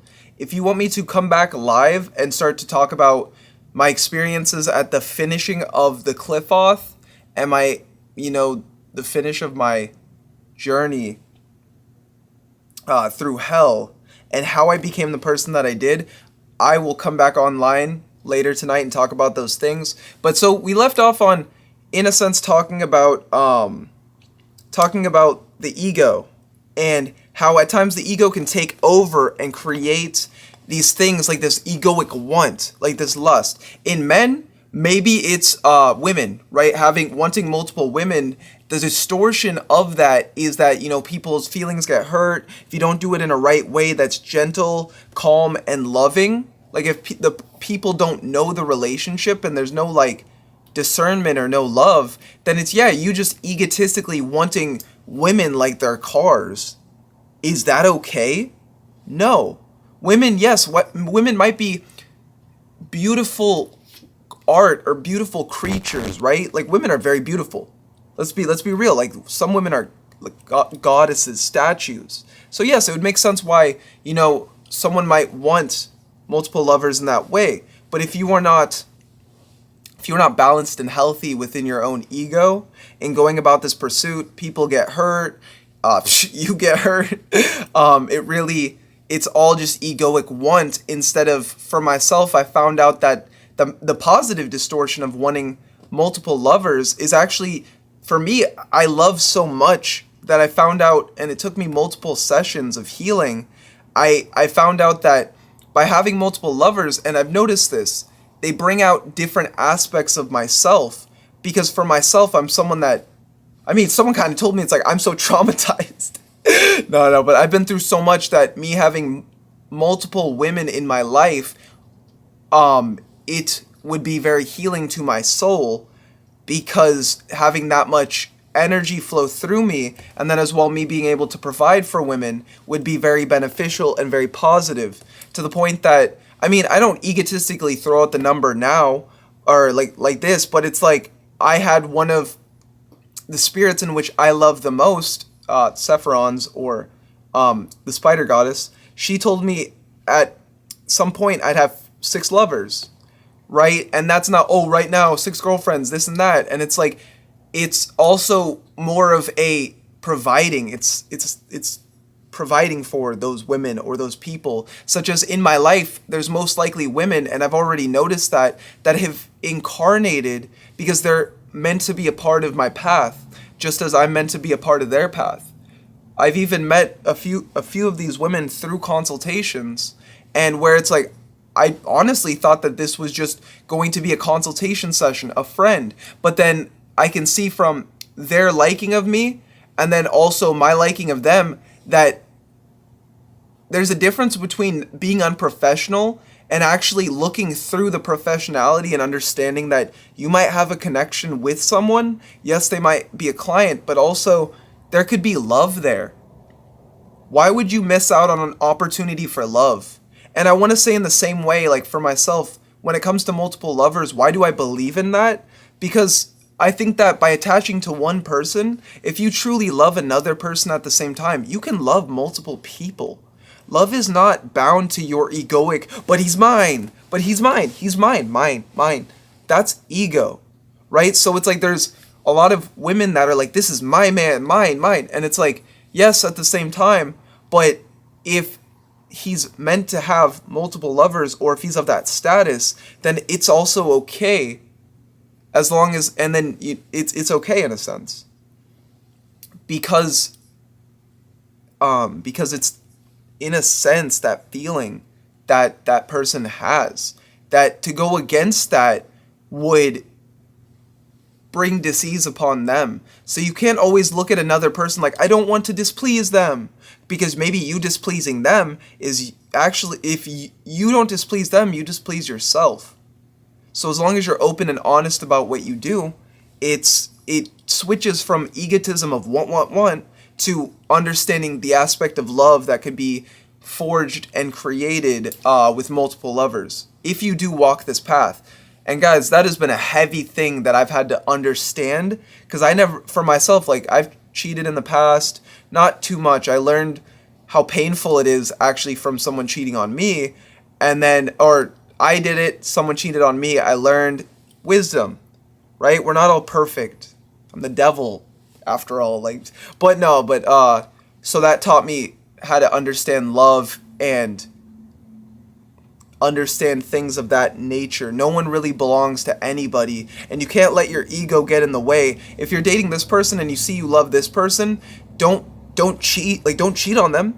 Don't manipulate them. Don't lie to them in any way. Just be upfront. Hey, I also found someone I love, right? And then if you can do that and talk to the person and be human, don't just like this, then it's just understanding it in a loving way. That's something that I struggled with a lot, so I just wanted to talk about it if anyone else is, as well going through that. So we were talking about, in that same way, just the ego and how you can also elevate your ego. So when you think about it, gods have multiple lovers. Yes, there's certain deities that have one consort, but also if you go to more the underworld realm or the infernal realm, you can actually see like beings such as Mammon. Mammon has 26 wives. I'm not saying to go out and get 26 wives, but it's a aspect of reality where if a woman is only for you, then she might only be for you. Like, she might make it as such in that way. But yeah, so anyway, we were talking about like transition from the ego into, so those are ways to actually uplift your egos by giving giving yourself offerings, doing things to empower yourself, doing what you love, being self-serving.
Okay.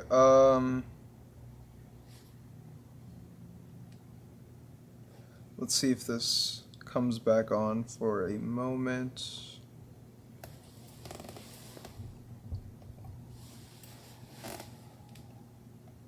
Okay, cool. So we are back. Yeah, okay, so we we left off on I think like Mammon's 26 wives. And just talking about a little bit about, I guess you could say, like love or lovers.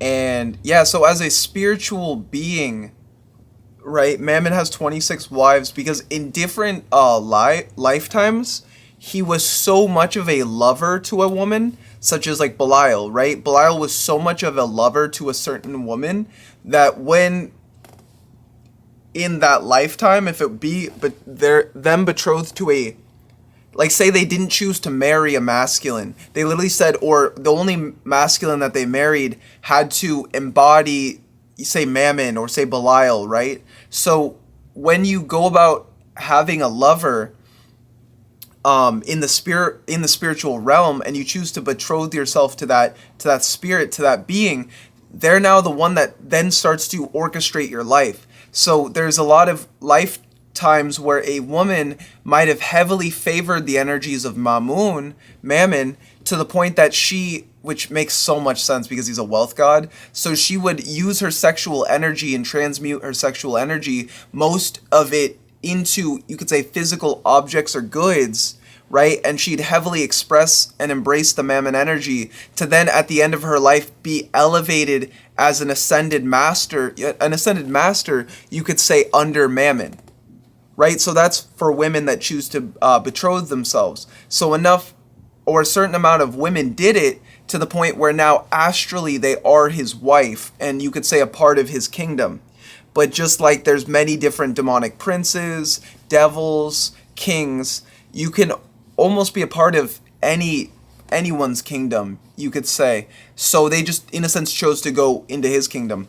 I spent a lot of time with Mammon. I spent a lot of time working with him as well, where I learned a lot from him. I learned a lot from his children. I learned a lot from some of his wives, right? He really brought me into his empire and showed me the works. He showed me what wealth is. He showed me what prosperity is. And I could see why he has 26 wives, because he can provide. so yeah. And that's just something I really loved about working, with different spirits, is learning their domains and understanding them. It's in that same way. I was first betrothed to Hecate, and then Hecate like led me to her daughter. And then the more that I walked the path, I understood, oh wow, I'm not Hecate's lover, I'm her daughter's lover. And that's, I mean, her name is Sephiron's, but also the Spider Queen. And in a sense, that's also where like the six lovers kind of comes from, because she tells me that me having unified and having a soul connection with each of these lovers, not that I have to physically be with them, but at least having my soul aligned and unified with them, and them knowing me and me knowing them, that's almost counts as a lover in a sense. And then Sephiron's choosing, or my spiritual lover choosing or guiding me to that feminine that would then embody, or that already embodies her. So it's in that same way that I'm betrothed to the Spider Queen, and she is the one that has always been guiding me in this life to have me to better myself, to have me to become a gentleman, to have me to grow up, to have me to become a man. Sephiron's was always showing me the right way to go, even when I was fucking up, and she always showed me the kind of women that are really for me, that truly love me. Sephiron showed me magic. She showed me how to love myself. She drug me through hell. And if anything, I owe my life to her. She brought me back from life as well. I owe my life to this woman, to this woman. I just want to say,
Okay, cool. So, guys, I actually have to go. I'm going to a bonfire right now. But I just wanted to say I appreciate you guys for showing up, for being at the live. We did a lot today. Went through immense healing, manifested a lot. I will be back on either tonight or tomorrow. Also, shout out to Super G, bro. Making money with Mammon. That's my boy. That's my guy. Guys, get into wealth magic. Manifest prosperity. Embrace your vision and have the most beautiful night. Peace. I'm out. Have a good one, you guys. I'm getting off live just for anyone that doesn't know. But have a beautiful night, you guys. Thank you. Peace.